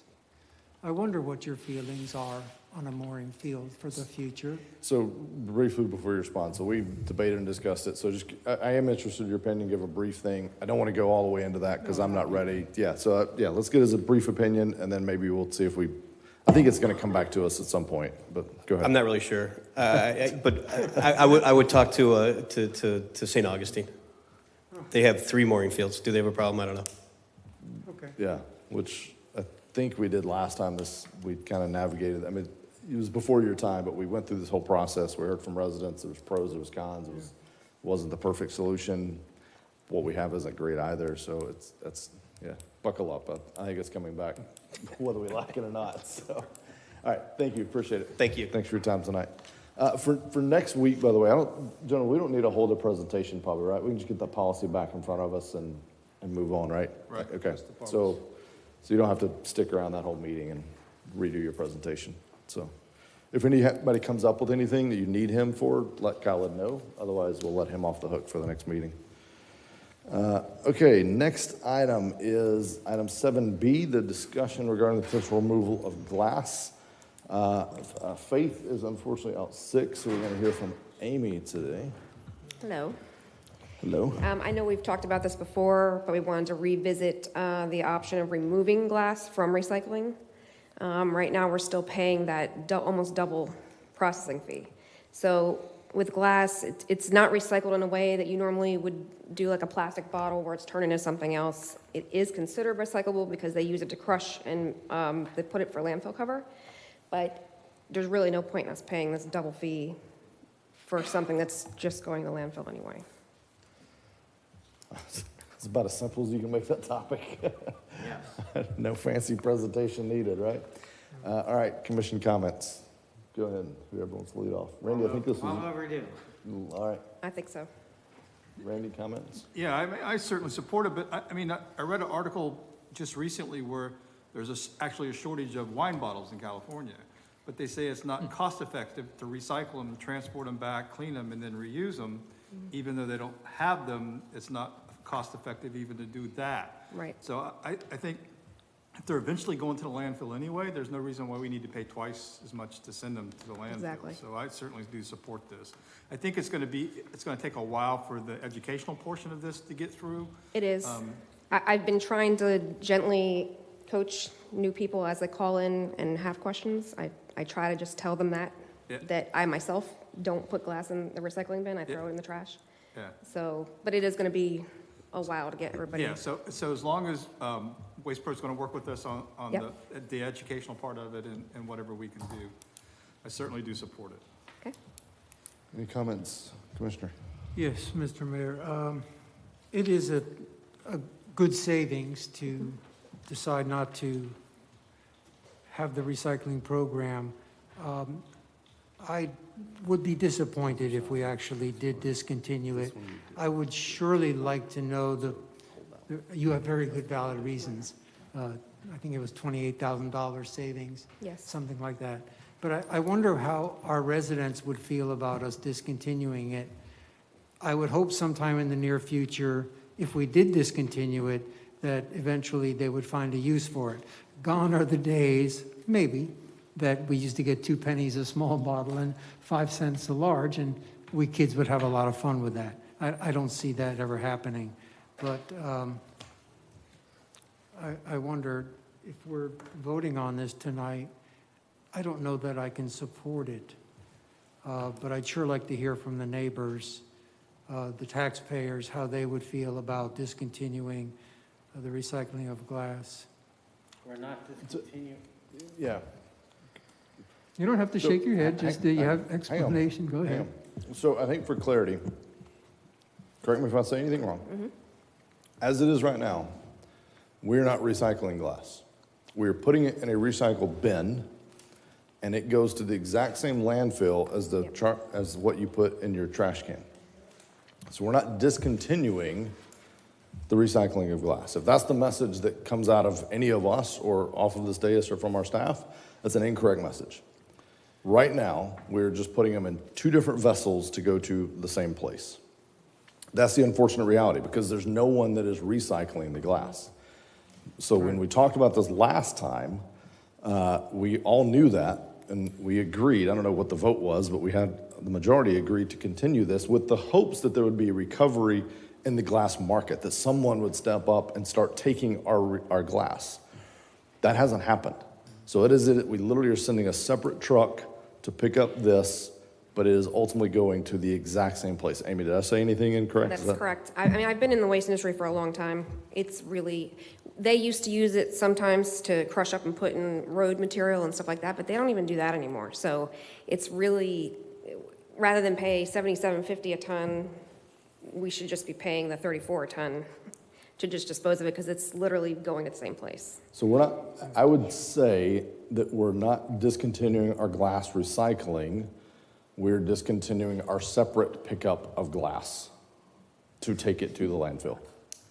So essentially, Waste Pro is separating the glass, crushing it, using it as a clean layer for the landfill. That's what we can assume right now. That's why it's considered recyclable still, but it's not really accept it as recyclable material like a plastic bottle would be or paper would be, that we take it and we turn it into something else. I wonder, is the public still confused about this issue? No doubt. Right? And I have a lot of comments on that. I've made my opinion to staff very clear, and we're going to come back to that. But yes, education is going to be the biggest part of this. Or else we will all hear exactly what you just said. Right. Hey, the city doesn't care about the environment. They're stopping recycling glass. And that's why our biggest job from this point, and all of us have to be a part of this unanimously, to make it clear to the public, we haven't been recycling glass for a year, and no one else is either. No other city is either, because no one is taking it. There's nobody to Ormond do it. Beach and Port Orange, they stopped doing it already, so so far it hasn't been an issue. It's been a good savings for them, so. And Mayor, if I may, just Sure. on the glass. So right now, we put the glass in the recyclable bin, and it goes to the facility in Ormond, and then from there it goes to Ocala. Over there, they have the separation, and so the glass comes back to go into the landfill. So, I mean, in a sense, it doesn't make sense. I mean, we want people to put it in, I mean, I do put the glass in the recycle until today, but on the other hand, we're paying almost double for something that it could have been just going in the garbage for now. I mean, at some point, it's gonna come back. And I think we're one of the only cities in Volusia County that we're still doing that. Correct? Yeah, because I don't even think the county does. That's the other thing, is people get confused because they're in the county, but they're still New Smyrna, so they don't realize. They're Yeah. like, I heard that everything's going to the landfill. I'm like, that's not the case, you So know, it's but. actually better for the environment for us not to. put it Because in there's the less recycle. trips of trucks Yeah, there's driving less it all around truck the- traffic, there's Sustainability-wise, less yes. Diesel emissions, et cetera, et cetera. So we're doing the environmentally smart thing by not putting glass in the recycle bin. Correct. I want to be clear, sorry, go ahead, this is still your time. Just a Oh, quick yeah, go question, ahead. and I'll give back the floor up. What percentage has Waste Pro said they recycle or try to recycle plastic? Plastic 1, plastic 2? Well, I mean, I don't have the recent numbers. They are, you know, ever since the whole China thing, not taking anything, it's been very difficult for them to find outlets, but they are still doing their best to find outlets for the plastics and also for the papers. So as far as I know, I haven't heard anything crazy, you know, that they're throwing a bunch of stuff away, if that's what you're kind of getting at. But I can get an update to find out exactly. My simple thought is, we're paying to recycle plastic, but most of that gets thrown away in the dump as well. Some of it is. Yeah. Some of it is. If they cannot find an outlet for it, Right. then it probably does eventually end up there. I think that it's, you pay by tonnage though, right? Correct. And so the weight of glass versus Yeah, plastic, so sure. it's a Right. much more increased weight to us as taxpayers because of the I glass agree. weight. I mean, it's not ideal. And I want to be clear, none of the 5 of us up here want to not be recycling glass. Nobody up here supports that, no staff member supports it. And that's why a year ago, we continued this in hopes that it would recover. Because I said, at the time, I remember saying, I hope it recovers and we don't have to retrain our residents to recycle glass. But at this point, I can't physically, it doesn't make any sense. And so as long as we educate this correctly, you know, that's going to be the key, is we all have to make sure we get the right message out that, look, our hands are tied. If you want to fix this, let's go create a demand for this recycled product. You know, that's how we fix it. And that's not sitting up here. And I want to make a point with recycling. We have heard so much positive news about recycling over the past 20 years that there is a general perception out there that is completely inaccurate. Most of what we use, paper, glass, plastics, do not get recycled. I have the best boxes at my business. The cleanest, the purest, the easiest to recycle. And I still have to pay $150 a month to have it picked up and thrown out to be recycled. I have a recycle bin. It goes into the recycle bin. There's so little demand that I have to pay $150 a month for it to be picked up. That's the reality of the recycling. There's no real demand for it, or else I could not only either give it away free and they pick it up for free, I could sell it. There was a demand. Those are the good old, that's what you mentioned, the 2%, 5% per thing. We used to could literally sell our glass. Right. Can't do that. There's never been the recycling demand that the perception has put out there. So it's frustrating when I listen to people who say all the time, and they call me up in this glass issue. I had someone call me up and said, we should be recycling glass. I actually gave them the history on it. Well, we used to. Now we don't because there's no demand. And we charge you for it. And they said, yeah, I recycle my glass. And I said, yes, you put it in the bin, and we charge you for recycling it, but we don't recycle it. And that person could not comprehend that there was no demand. Couldn't get past that point in the conversation in 30 minutes.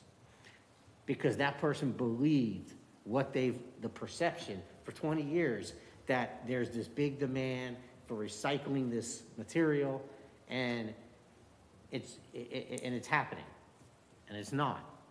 So in this case, I want to be very clear. The glass is not being recycled. We, the city, are not ending any recycling program. We are just not going to continue to tax the citizen on something they think they're getting that they're not. It's that simple. Mr. Colodi, any comments? Assuming we make this change, when will it take effect? Well, I guess we'd have to get with Waste Pro to kind of figure out what we're going to do as far as educating the residents, but I would say it can happen as soon as possible. As soon as we decide that we're going to go with it. Well, I think you have to have a public relations campaign on this. Otherwise, people are going to keep throwing their glass into recycling. So I think we really got to set a date when we're going to do this. I hate the thought of making a change that makes our residents less likely to recycle anything, which I think this will do. But the facts are the facts. Why are we paying the extra? Why are we paying an extra $1 a person per year to take glass and send it to Ocala or wherever it goes and have it come back? It just makes no sense. So I would like to see us set an effective date on it. Then, in spite of my general beliefs on recycling, I gotta support it. It just doesn't make sense. Rather than us set a date, I'd rather leave it up to Amy and Waste Pro to work that out, because they're going to have some kind of a campaign probably beforehand. Correct. So if we set a drop dead date and there's problems not being able to, that would tie their hand. I would just, we've given them guidance, and then they can do how they work it best. So basically, you're saying is that date should be up to them, and at that point? Yeah, because, they're going to have to, she's going to have to get with Waste Pro, and then they're going to have to, start some kind of early campaign. Whether we announce it tomorrow on Facebook and on the website, certainly that would be a start for some people, but I think that there's going to be more of There's going to have to be a mailer that's done. A mailer, an education process, and if we say, well, you have to do it by January 1, and they have printing delays where they can't do it until January 15th, so. Cole, if we're, I'm sorry, go ahead. So, I think they understand that we want it done as quickly as possible. It's just leave it up to them as to when it actually takes place.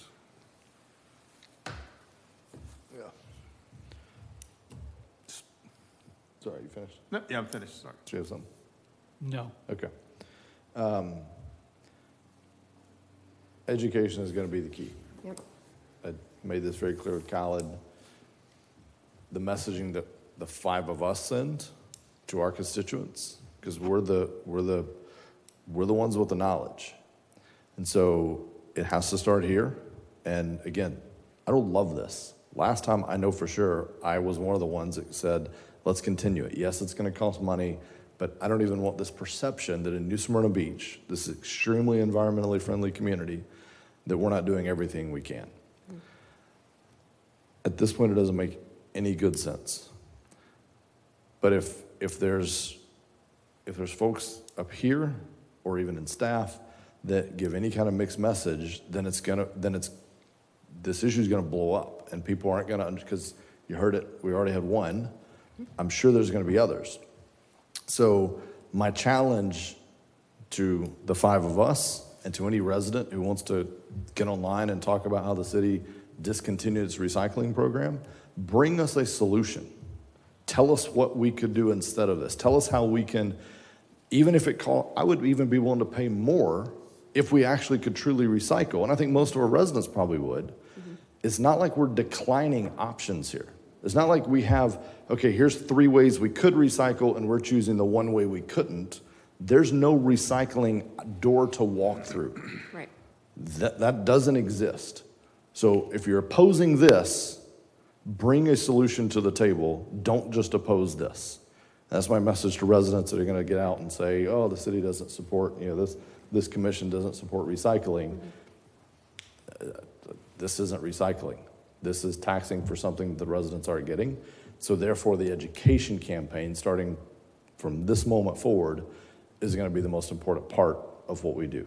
Right. And that weight is on y'all's shoulders, working with Waste Pro. Timing, I agree. Whenever you all can figure it out. But we've got to do a really good, solid job of educating, not just, hey, we're stopping. If we do that, again, we're going to hear about it. It's going to blow us up. Yep. So we have to give that education, make sure folks understand it, make sure they have a number they can call if they have questions, addressing the common myths or rumors that they're gonna hear. Because otherwise it's gonna make all of our lives miserable for a few months. It's not gonna be great anyway, because again, it's still gonna have a lot of confusion, I feel like, but. Yeah, even with the ISBA, we did that lovely flyer. A lot of them threw it out with the junk mail. Yeah. So hopefully, we'll do something similar, but, they'll pay attention to it this time, hopefully, so. Well, I would be willing to make a motion to take the recycling of glass out of the recycling stream upon Waste Pro notifying all residents that that takes effect. Okay. I don't want to throw my wine bottles away tomorrow and end up with a summons. All right, was that a motion? That was a motion. Okay. Not the wine bottles. Said you'd be willing to make a motion. That was a motion. All right, we had a motion. Do I have a second to that motion? Not hearing. Okay. I do have a second to the motion. Discussion. Do we need a motion? Because it's a discussion, there's not actually an item. I think there should be direction to staff on what the commission would like to do, and usually the cleanest way would be via motion. Okay. Yeah, we either make a motion tonight or we could, it's not like an ordinance. We don't have to have some kind of ordinance drafted. So after discussion, if we want to take action, we make a motion. All right, so we had a motion. We had a second. Any other discussion? Yes, go ahead. more discussion. Yeah. Have you polled any residents on whether they would like to, even though there's no use right now, and it's been explained that it's only used as fill or a layer, that people want to continue it or not with that cost? I don't think I've broken out the cost of them. I've taken several calls where they're confused because they may think that nothing's getting recycled, and I'll tell them that basically that no, everything is except for the glass. I try to at least coach them on that, the calls that I do get. But no, I haven't broken out the cost to them now. Because right now we're absorbing that cost. We did not pass it on to the residents. So right now to them, they don't probably care either way, but it's a lot. It's a lot extra. I know it's out there, but have you ever had any discussions with Waste Pro as to possibly doing it again, finding a use for recycled glass? Oh, and numerous times. What it would cost us? There isn't really an option to do that. There's nowhere to take it at this point. There is one place in Sarasota, a very small company that does it, but they do not take in this capacity. I don't really know what they use it for, but nothing like this capacity. We've already looked into that. I'm glad, thanks. All right. If no other discussion, City Clerk. Commissioner Sacks? What was that? That was a, Oh. That's what I thought I heard. You know, guys, I would like to have consensus as much as the mayor. I just, I don't know, I think the message becomes garbled, and at this point, I would say no to the change. We'll continue Okay. the way we're going, no. Commissioner Colodi? Yes. Commissioner Hartman? Yes. Vice Mayor McGurk? Yes. Mayor Owen? Yes. Thank you.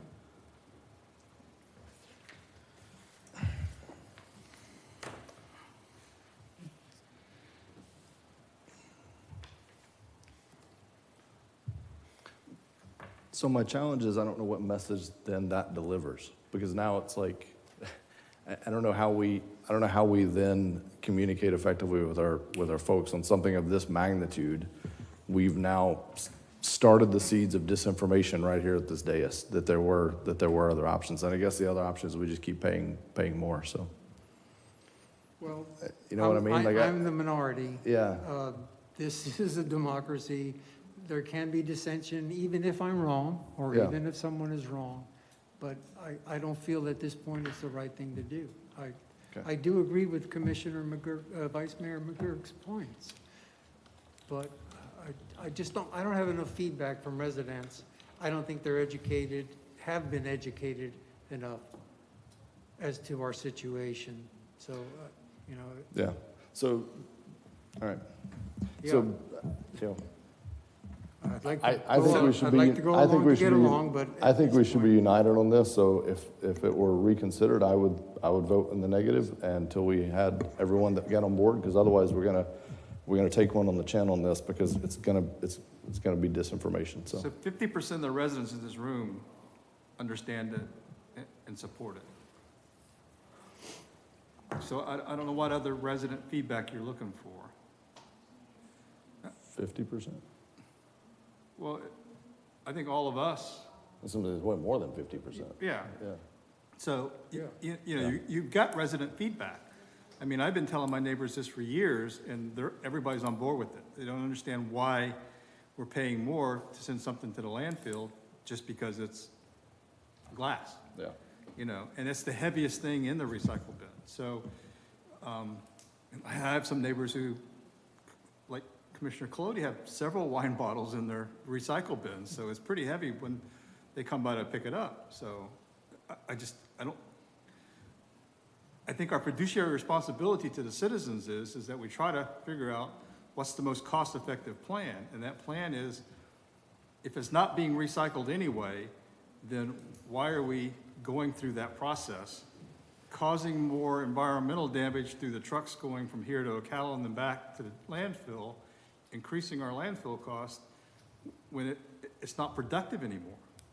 You know, those were, like Commissioner McGurk said, 20 years ago, this was all instilled in us, and times have changed, and we need to change with the times. And like the mayor says, we should all be on board on this to send the same signal. Yeah. All right. You have the right to vote the way you want. Yep. All right, we had a vote. 7C, discussion regarding FDOT and possible traffic signal installation at Corbin State Road 44, Callan. Yes, Mayor, we were approached by Florida Department of Transportation. They did a draft study at the traffic signal at Corbin Park and State Road 44. However, through the study, they found out that it's not warranted unless if they do the access management and they close the medians, so this way they could count the right turns. And if they do that, then the traffic signal is warranted. The DOT will actually pay for the traffic lights.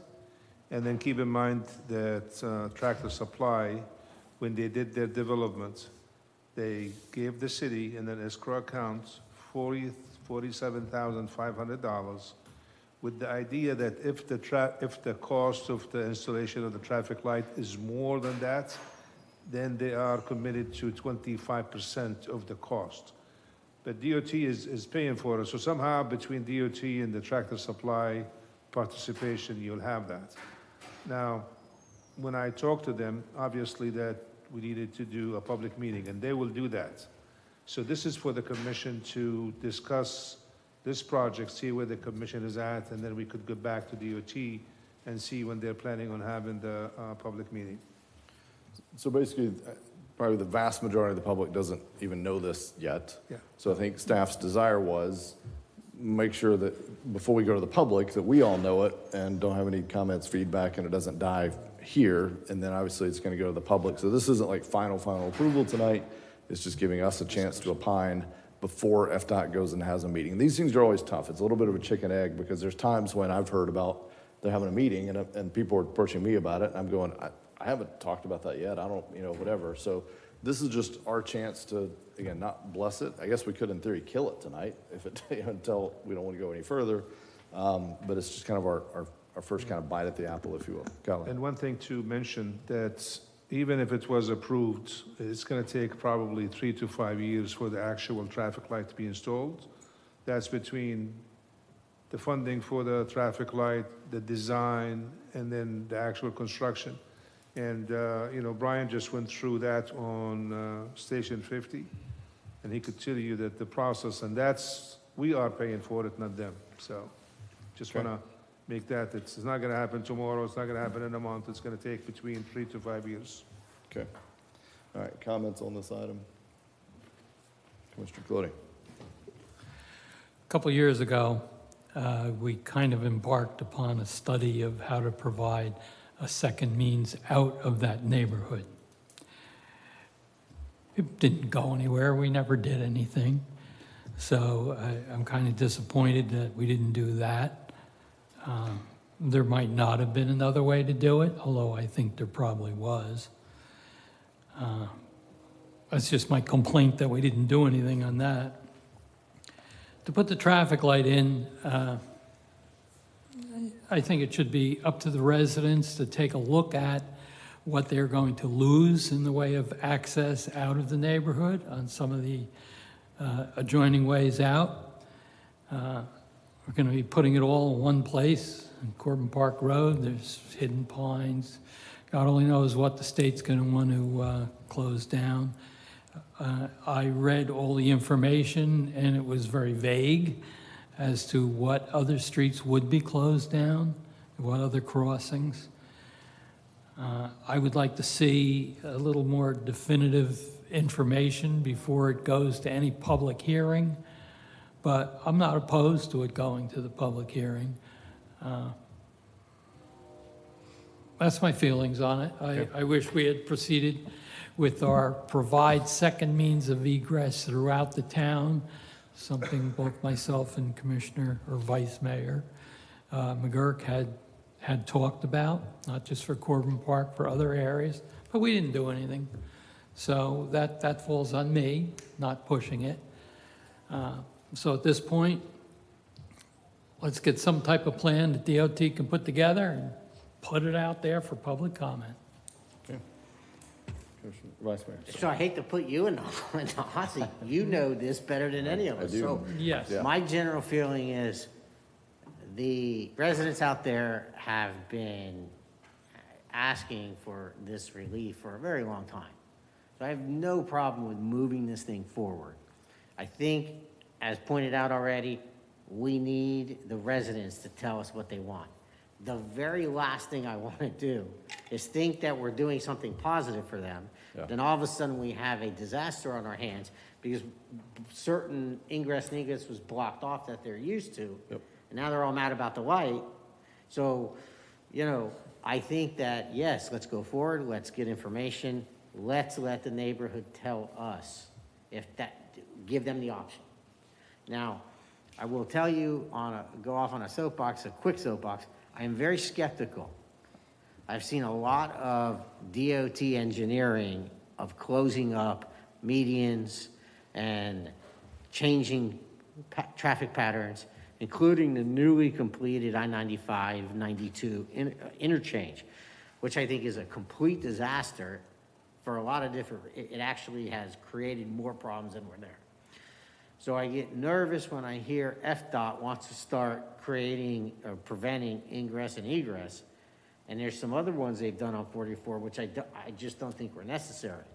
And ironically, we have someone in the audience tonight who's got a project where my understanding was FDOT demanded a median all the way through 3rd Avenue in Saxon, on 3rd Avenue all the way to Saxon Drive. And every single time I drive that, which I go to Dunkin' Donuts, I go to Starbucks, I go to Mona Lisa, and I go to CVS. So I'm always driving across these, quote, suicide lanes. And every time I do it, I think to myself, do we really have to put and block off all of that for a project? Because it doesn't make sense to me. So I want us to go in skeptical about what FDOT says either we have to do or what should be done or what they require. So yes, let's go forward. I want the neighborhood to tell us what they would like. And then I want to be very cautious and skeptical about what FDOT engineers say has to be done for safety. So let's just take it slowly and see the information. I would agree with you, Vice Mayor, cautious and skeptical, yes. I was dismayed that that whole section all the way to 95 has not yet been considered for traffic speed lowering. And in addition, I see more cutout turn lanes for gas stations, car dealerships, you name it, all the commerce that we're going to see on 44. And I also hear a story and other problems at Corbin Park. You may experience them as well. The dangers and the fear of people trying to leave that area. What I think I saw was only a traffic light at Eddy and one all the way down to Colony Park. I think that's the distance between the traffic lights, maybe even further. So I think it is warranted, even though I had a good briefing with Brian about it, it wasn't warranted, I believe.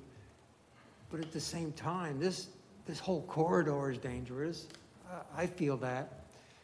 And are we doing a disservice if we don't at least have a forum, a discussion, a hearing to let the residents of that area know how they feel about it?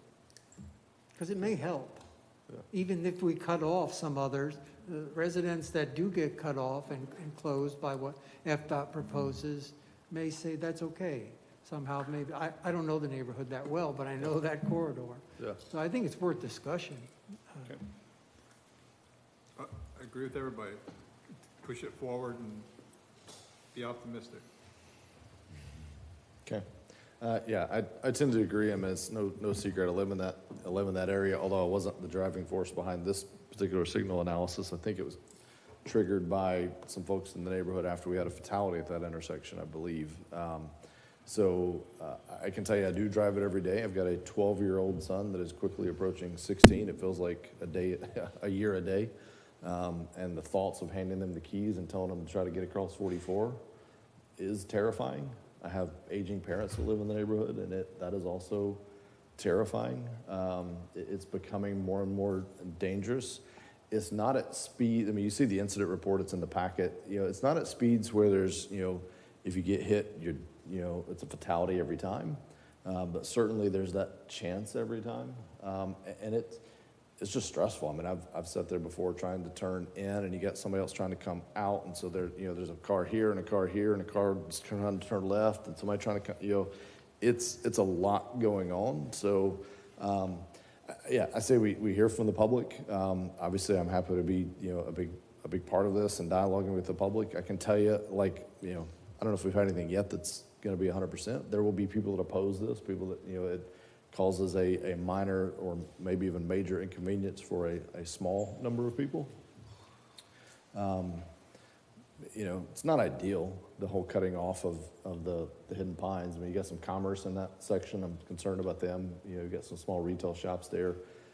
I worry about them and how folks will get to them. They have to go all the way up to Colony Park and hang a U-turn. So we got to, I think I agree with you that we may hopefully be able to push back on FDOT a little bit, but let's hear from all of those interested parties, including those folks that have that commerce up there in that plaza. the banks and different ones, and then, you know, try to massage this and see if we can come up with something to make it a little bit safer to get in and out of that neighborhood, so, yeah.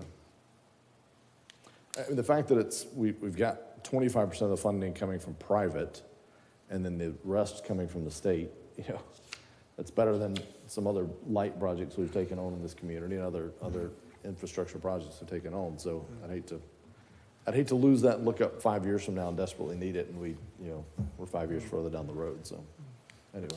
And you know what makes it difficult? It's because if you don't have the access management where they close off the medians, then it's not warranted.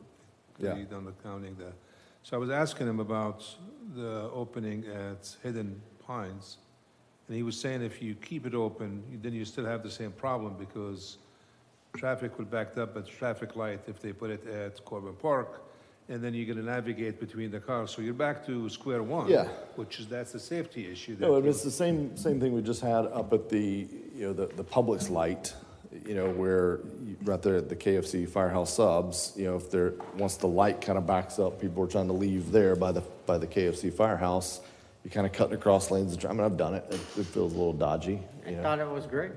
And how many accidents, again, what was the driving measures or metrics or data that said, oh, that had to be closed up? I don't know. But I think that we can accomplish some ingress and egress with the light at Corbin Park. I think it can be done. I just think that nothing's perfect, but I don't want to oversell this thing when it's not necessarily necessary. And that's where I just say, let's work with FDOT on this and kind of let FDOT know where we want to be on this too. Yeah. I mean, one thing I thought is, does it have to be complete blockage, or could it be like they did further up 44, I think it was, where there's you don't allow just kind of the wide open intersection, but there's the two, Coming out of Hidden Pines, Yep. crossing over to go west on 44, that's a problem. Yes. But heading east on 44, making a right turn into that area is fine. Yeah. Going west on 44 with a turn lane to then turn into Hidden Pines, nope, that shouldn't Could be be a fine, problem. yeah. As long as it's a crossing, yeah. So the question, so the point is, let's move this thing forward a little bit. Let's feel it out, see what we get, see how FDOT responds. I think there's a way forward with this. Yeah, okay. So I take it that we'll go back to DOT and just have him plan on a public meeting. Yeah. All right, thank you. All right. 8A was continued. That was the property rights. And again, we're waiting on state has to come back to us with that. 9A, these are first readings, so we're just going to move through these quickly. Carrie, 9A. Ordinance number 5021, an ordinance of the City of New Smyrna Beach amending the Code of Ordinances, amending Chapter 14, Amusements and Entertainments, Article 4, Fireworks, Sections 14301 through 14306 for consistency with state law and comprehensive regulation in one chapter, providing for codification, providing for public hearing, providing for conflicting ordinances, providing for severability, and providing an effective date. Second reading and public hearing will be November 16th, 2021. And just one announcement that the exhibit will change on the next reading. There was an interplay between 14303 and 14305 that needed to be tweaked to maneuver unintended consequences. So pay particular attention to that when it comes back. All right. Item 9B, ordinance 5121, also related to fireworks.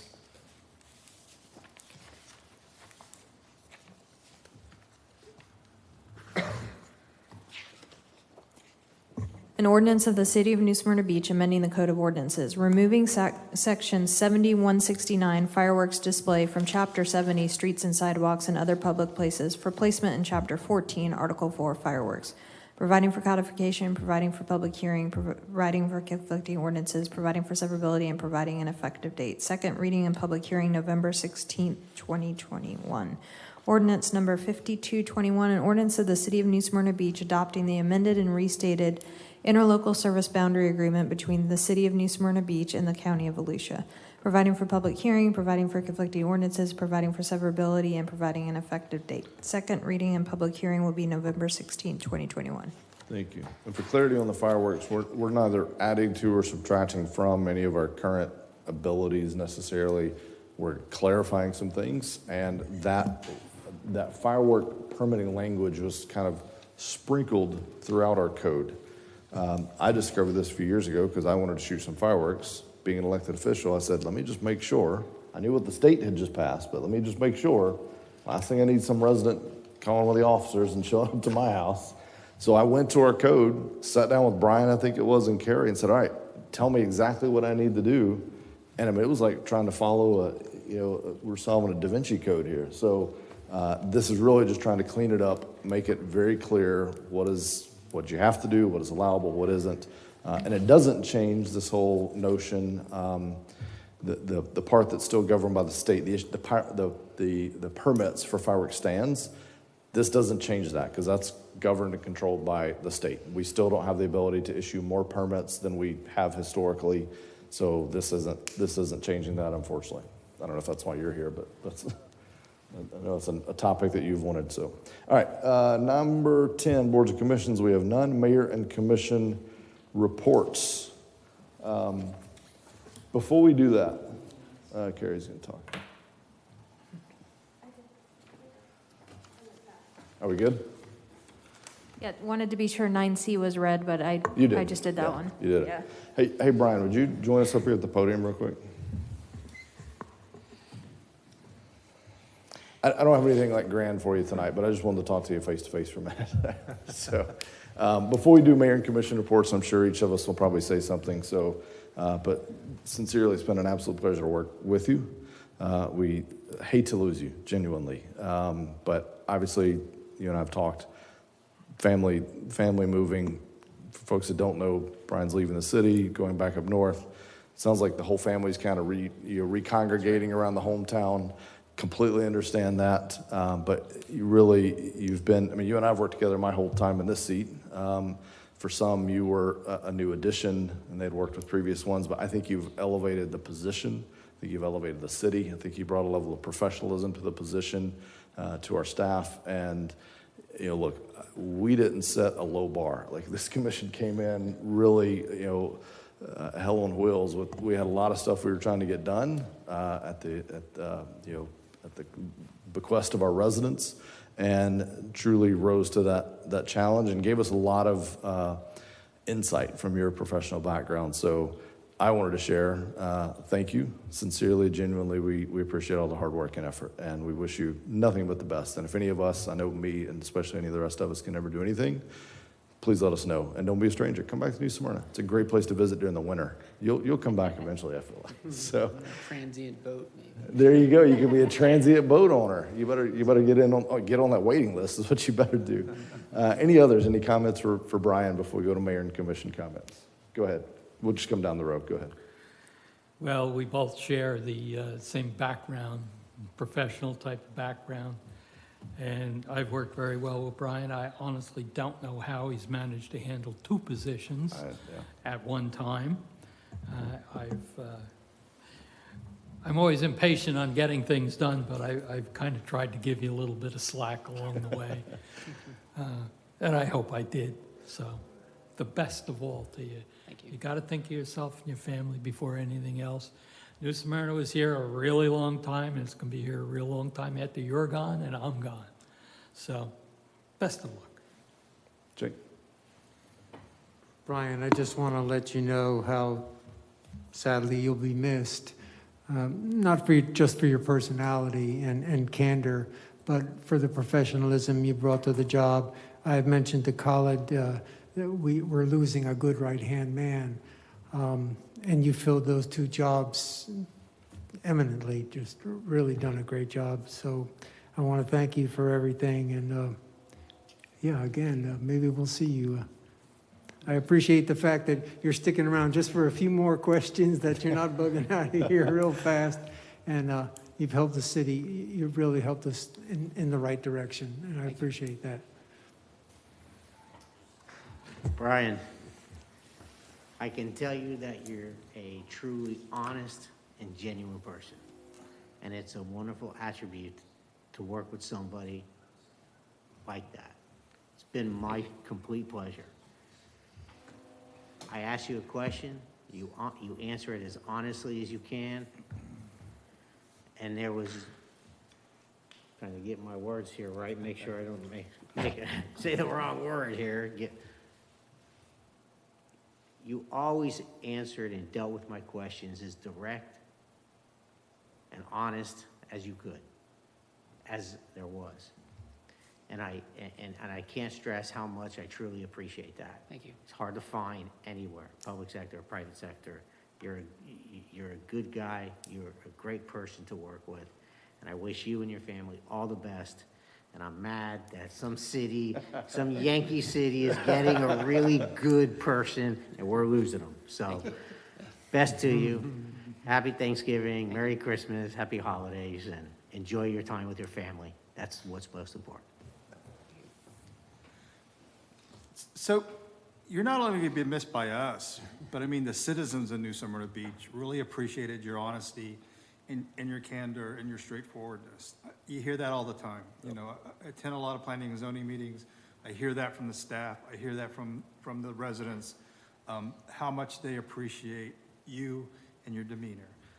You will be missed. You can't say you won't be replaced. You'll be replaced with somebody, but maybe not, you know, you'll be missed, both in our hearts and here in the workplace. So but we do wish you the best. So Thank you. Please come back and visit. I And appreciate Randy said it well. I gotta say people would call me with complaints, with building permitting, right? But they would always end with, but that Brian's doing a great job. Like, I really like Brian. I don't like the answer I've gotten, or I don't like where I'm at. I'm frustrated, but boy, I like Brian. So that says it all, that you were able to handle tough stuff with that professionalism. So yeah, sorry, go ahead. I really appreciate all the kind words. I think working here at New Smyrna Beach, I know I am really well prepared for whatever that next step is. And I mean that, I think, in Florida especially with development, we're on like this rapid path that other parts of the country aren't on. They don't see the issues with the speed that we do and responsiveness. So I feel really well prepared. I was asked actually at my interview about the commission, and what I said first about this commission is that they're first and foremost, I think, really good people, and it makes a big difference to staff, everybody here, everybody's not in this room, that they trust you, you're consistent, you're approachable. I've seen you serve the citizens well here, and it makes it very enjoyable for our staff knowing that you support us. I thank Carrie, Kelly, Khalid, especially for their leadership and support. I told Khalid that don't look at like your mentorship is lost and I'm going somewhere else, because I'm going to take that mentorship and apply it. So it is of value to me, and I hope he gets satisfaction and pride knowing that I'm going to apply his wisdom and guidance somewhere else. Maybe not back here again, but who knows? So. But thank you again. It's really been a pleasure. I really do appreciate the kind words. So. All right. Thanks, Brian. Last chance to change your mind, like right now. Just come on. We'll all call the wife for you. All right. Mayor and commission reports. We'll begin with the vice mayor, which is you this time. Oh, so is that what happens? I always start with the vice mayor. I always Yeah, get to go you with get the to vice you mayor. get to lead off on mayor and commission comments. So. Well, all I want to say is I want to apologize. I'm not going to be here for the next meeting. A conference popped up, and we're going to dovetail that into a family vacation that is long overdue and well-deserved, with my family putting up with me. So won't be here for the next meeting. Happy Thanksgiving. Eat lots of food. Now is the time not to diet. That comes later. Enjoy yourselves, and I'll see you back in December. Thank you, Mayor. Okay. I have nothing. Mr. Clody. The 18th is a commissioner's zone meeting down in Coronado Center. notice has gone out. I've already got a call from somebody who said, "Am I in your zone?" I said, "Nah, come down anyhow. We'll talk about it." I work with Colin on preparing for it and getting the exhibits I want. It's a very free-form meeting. I hope everybody can go and listen, participate. And I'm going to take an informal poll of everybody that shows up as to how they feel about our strategic plan. And hopefully I'll get more than 1% of the people answering it. But that's it. It was well attended last time. Beachside often seems to have a lot of problems, but for some reason, not too bad these days. Second item, I'm really disappointed in how the whole issue with the softball situation ended up. I think we were a little strong on how we approached it. It was an issue I wish could have been addressed without our input and handled a lot better and quicker by the staff. The third item I have is during the recent storm event we had, which came along with the high tides. It's the first time my dock went underwater, that it was not a hurricane. No problem, survived that. But what I did notice is that coming down Pioneer Trail, the water was up on the road. And in that development there, which has the trailers in it, those people came within an inch or two of really having their houses flooded out. I think we got to concentrate on trying to find, we can't solve the problem, but how to protect them from these water flows. The federal government's throwing money at us to solve these type of environmental problems. The county has that as basically a primary artery that's used for an evacuation area, and I think we should press upon them to try to find some way to protect the road bed, whether it's raising it, whether it's making the bridge overturnable a little higher and a little more open to pass water underneath it. It's beyond us. It's not our direct problem, but we really got to do some input into the county to try to get some improvements in that area. Also, our master drainage plans that we have for the west side, we got to look carefully into how to protect those neighborhoods. They're also subject to it. And I don't know exactly how we can handle doing that. In the west side, we can, because we're doing the study there. We're going to put money into it, as well as the Corbin Park area for master drainage control. Those are the three main things. The fourth thing is, it kind of came up, Commissioner or Vice Mayor McGurk brought up the issue of how Tractor Supply has put some money up to solve a problem. I know that on 3rd Avenue, we have a big project coming up there.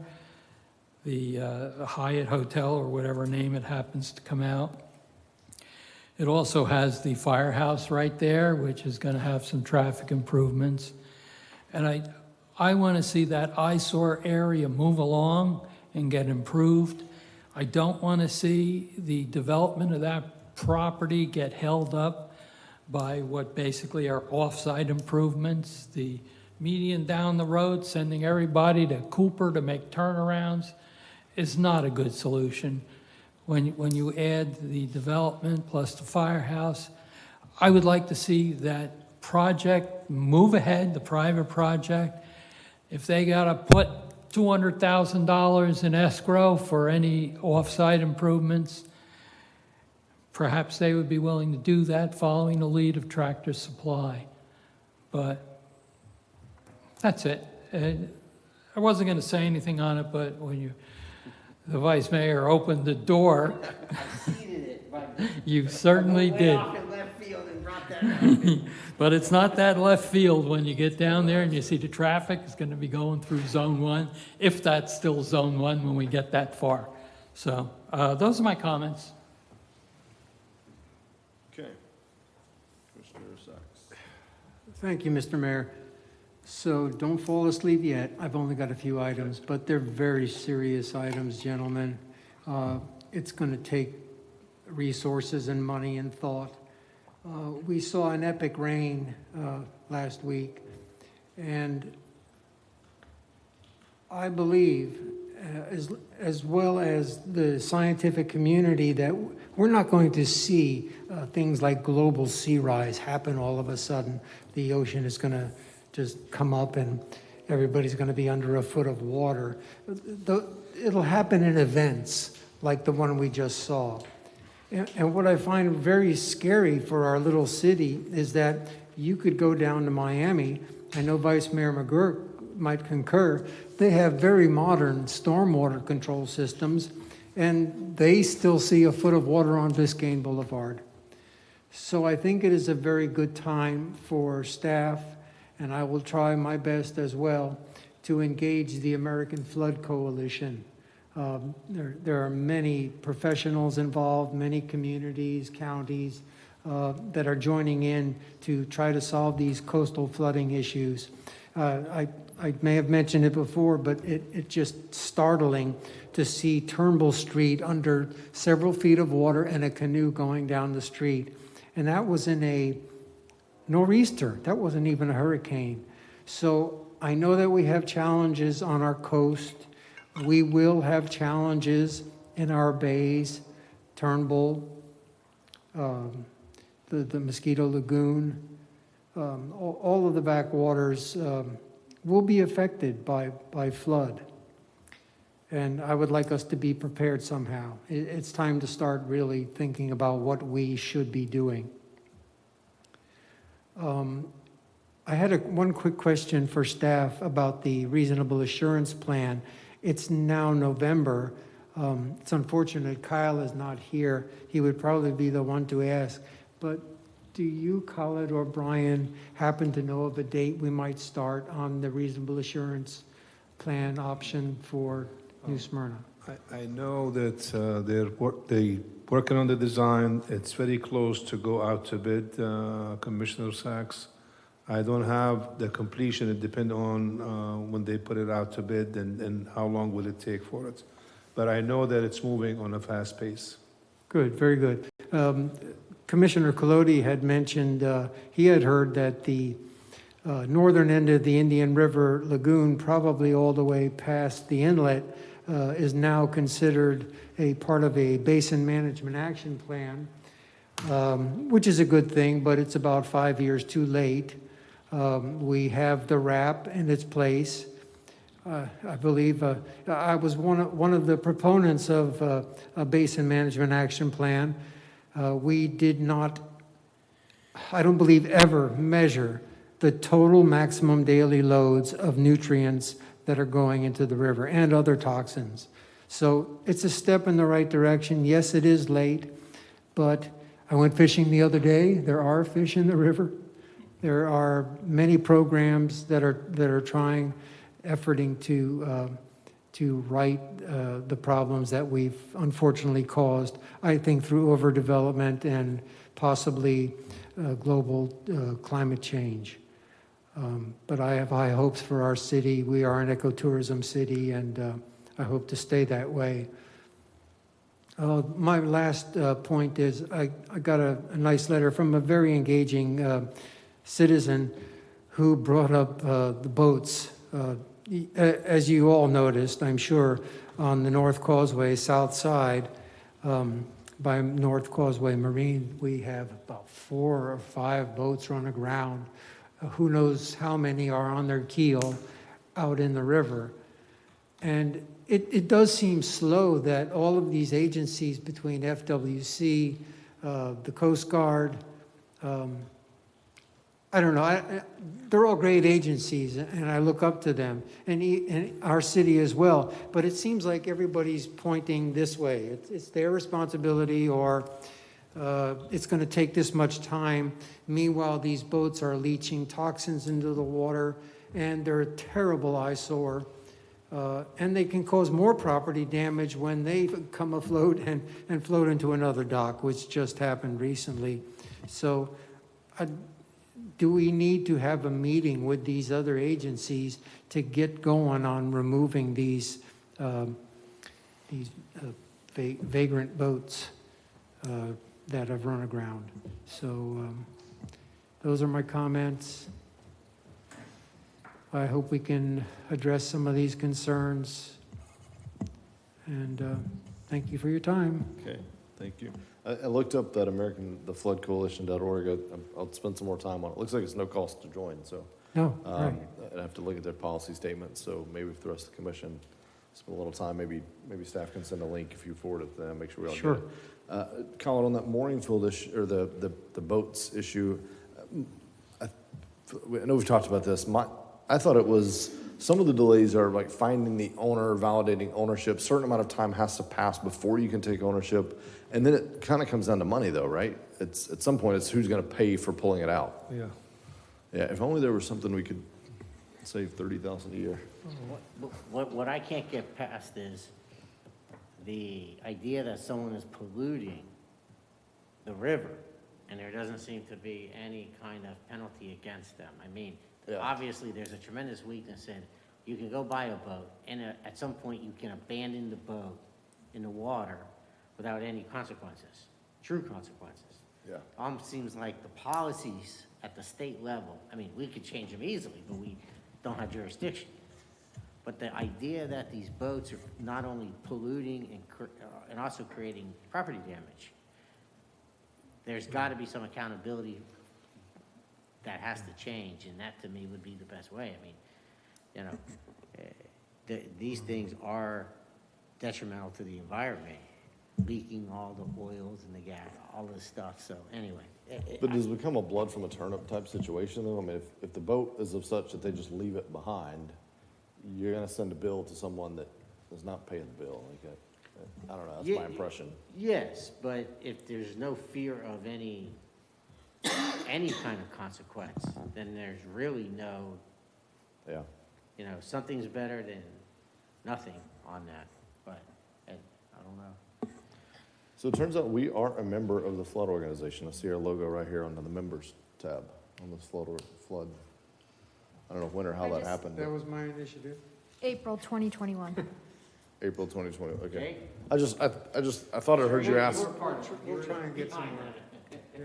No, I thought I'd heard you ask tonight for us to join it, so we have joined it. To engage and see I got you. how they can help us. I got you, okay. To engage, okay. My apologies. Yeah, no. Okay, so, Colin, I think we're all in support. You know, it's kind of like some other issues where I feel like we're going to have to dedicate more budget dollars to this. I mean, if this is what we're hearing from our elected officials and our citizens, the question is, where do we find the money? You know, luckily we just saved $30,000 on glass that we're not recycling, so maybe that could go to this. So maybe we can offset, you know, that environmental, you know, that wasn't happening, and maybe we can actually put it to a positive use in this case. So if we're truly going to save it, maybe we take it from there. So anyway, and I guess we're all open to other ideas, but I guess my point is it's not always the time delay. It's more of, okay, who's going to pay to pull it out? And does that burden always rest on New Smyrna? Just because it happens to happen in our backyard, now all of a sudden we're the responsible agency, and how many times can we do that? Yes. So I don't know. If somebody has a solution, if somebody brings a solution to the table, we're all going to support it. I don't have an easy solution. So my comments. So we have Veterans Day is coming up this Thursday, right? So I think we're going to have the normal event at the Brandon Center. Hopefully, you all be able to will be able to be there if you can join. And I think that was it. There was something else I was going to bring up, wasn't there, or no? Monday. Was that? You talk about when you met with the guy, or when No, is it going to happen? Thursday. No, that's for later. But I thought there was one other thing that I said I was going to bring up, but maybe that was under consent agenda, wasn't it? Yeah. All right, so I've already done that. So I have nothing further. I don't think at this time. Anxious to the December workshop. Are we all sending our ideas and comments, and is that agenda getting formed? If the commission wishes to do that, I have been compiling a list that you guys brought up at some point in one of the meetings. Now, Okay. one of the items for sure will be the redistricting. Yep, That would be number one item on the workshop on the 15th. okay. But I think I have some items that came up before. For example, I think they want to revisit the criteria on special exception. Yep, And then also the special accounts for the code enforcement. so maybe if you would just, if you'll, over the next couple of weeks, I know this is a busy time, but maybe a couple of weeks out from that, share that agenda with the commission that you have so far, based on the items we've kind of pinged. And then if there's anything missing, we can let you know, acknowledging that we don't have, But let me just mention the item, Go just ahead. the one I have right now. right. So, and then we talked about the recreation courts on 44 in terms of the pickleball, okay? and then the wetland mitigation credits, Yep, and then LDR changes, and then discuss murals in general. So that's what I have on the list so far okay. that I compiled from the discussions, but I'm not sure if you're gonna have time to discuss all of these. Yeah, But maybe you could have them on the list, and then you could, whatever, you could Yeah. finish out of that Okay. list. I remember what the other item was. So at the mayor's roundtable this past Monday, The pit license. yeah, so we heard a proposal from the county. They're seeking support from the cities for countywide pet licensing. And so there are some pros that are presented by the county. There are some concerns that our staff have. They are hoping, we'll see if they pull it off on their end, but the county is hoping to bring it to the county council in December, which would leave us really just our next meeting for us to have a chance to kind of take a position and opine. They're looking for a letter of support. Obviously, I can't do that until we have all talked. So I would propose, if staff is still okay with this, we have staff, that it doesn't require really any effort on our staff's part, that we have them add it to our agenda, which is now just a week out. See if the gentleman can come from the county, give the presentation we heard Monday. We'll have our staff that can brief us on what they feel are the pros and cons. And then we can decide at that point whether we tell the county we support it, and if so, we'll draft the letter, or if not, we'll let them know at that time, I guess. What was the subject matter? So pet licensing at the county level versus right now, every municipality is kind of doing their own thing. And the headline is, the recovery rate of pets is really, really low. And what they will tell you is having it kind of up a level increases the recovery rate, in theory, of reuniting a pet with an owner. If that licensing is done at the next level. Again, our staff has a position that, they have concerns with some of the elements, so. I guess my thought is we kind of owe them an answer. I mean, they've brought it forward, they've asked for us to provide an answer, so I would propose we hear this presentation, we hear from our staff, and then we give them an answer. Anybody opposed to that, any objections? No, I would just like to take it a step further, because several municipalities have adopted various tethering rules, various, what actually is considered housing, what is a safe shelter for an animal, So if the county's gonna take this initiative, then maybe they need to look at maybe doing something so there's not a hodgepodge. I know, Ormond has adopted a little stricter what constitutes an outdoor housing for a pet. It's kind of along with the Ponce law. I know there's going to be legislation presented, hopefully this legislative session, to follow along with that. So, maybe if they're going to do that, maybe they should do a little deeper dive into the whole, how do we address the whole thing on a countywide basis. Yeah, and I think once you hear their presentation, you hear from staff, I mean, one of the issues in all of those things is the enforcement. And Right. most of the time that's reactive, not so much proactive, and then who does it, and if the licensing revenue is going to the county, but we still are enforcing it, we're kind of left with nothing. Right. So those are some of the concerns I think you'll hear from staff. Getting 16 cities to agree that the sky is blue is probably going to be a challenge also. So you got to take what we can get and figure out what we're doing. So, yeah, so I would propose we hear from the county presentation, hear our staff, and then get an input. All right. City manager report. The report is in front of you. I just want to, since this is Brian's last day, I have to tell you, I worked with so many people throughout my years, outside and inside, and I tell you, I cannot find somebody like this guy. He's just super positive. Ownership, you give him something to do, he's on it. The customer service style that he's got, dealing with the residents, it's not something that you could find in anybody.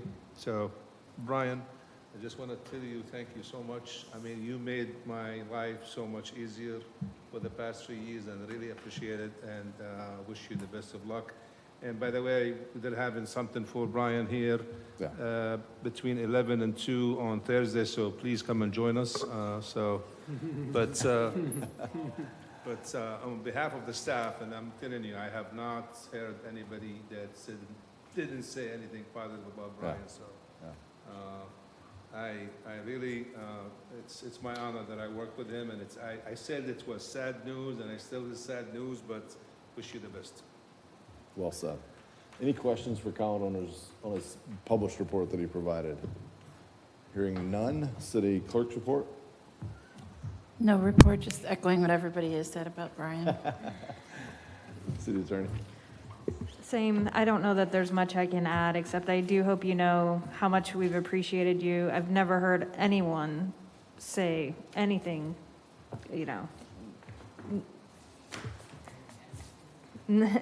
anything negative. So I just appreciate having somebody I can reach out to and get answers, and everybody loves you. So you don't need luck. You're going to be great. We'll miss you. All right. If no other business for this board, meeting adjourned. Thank you all.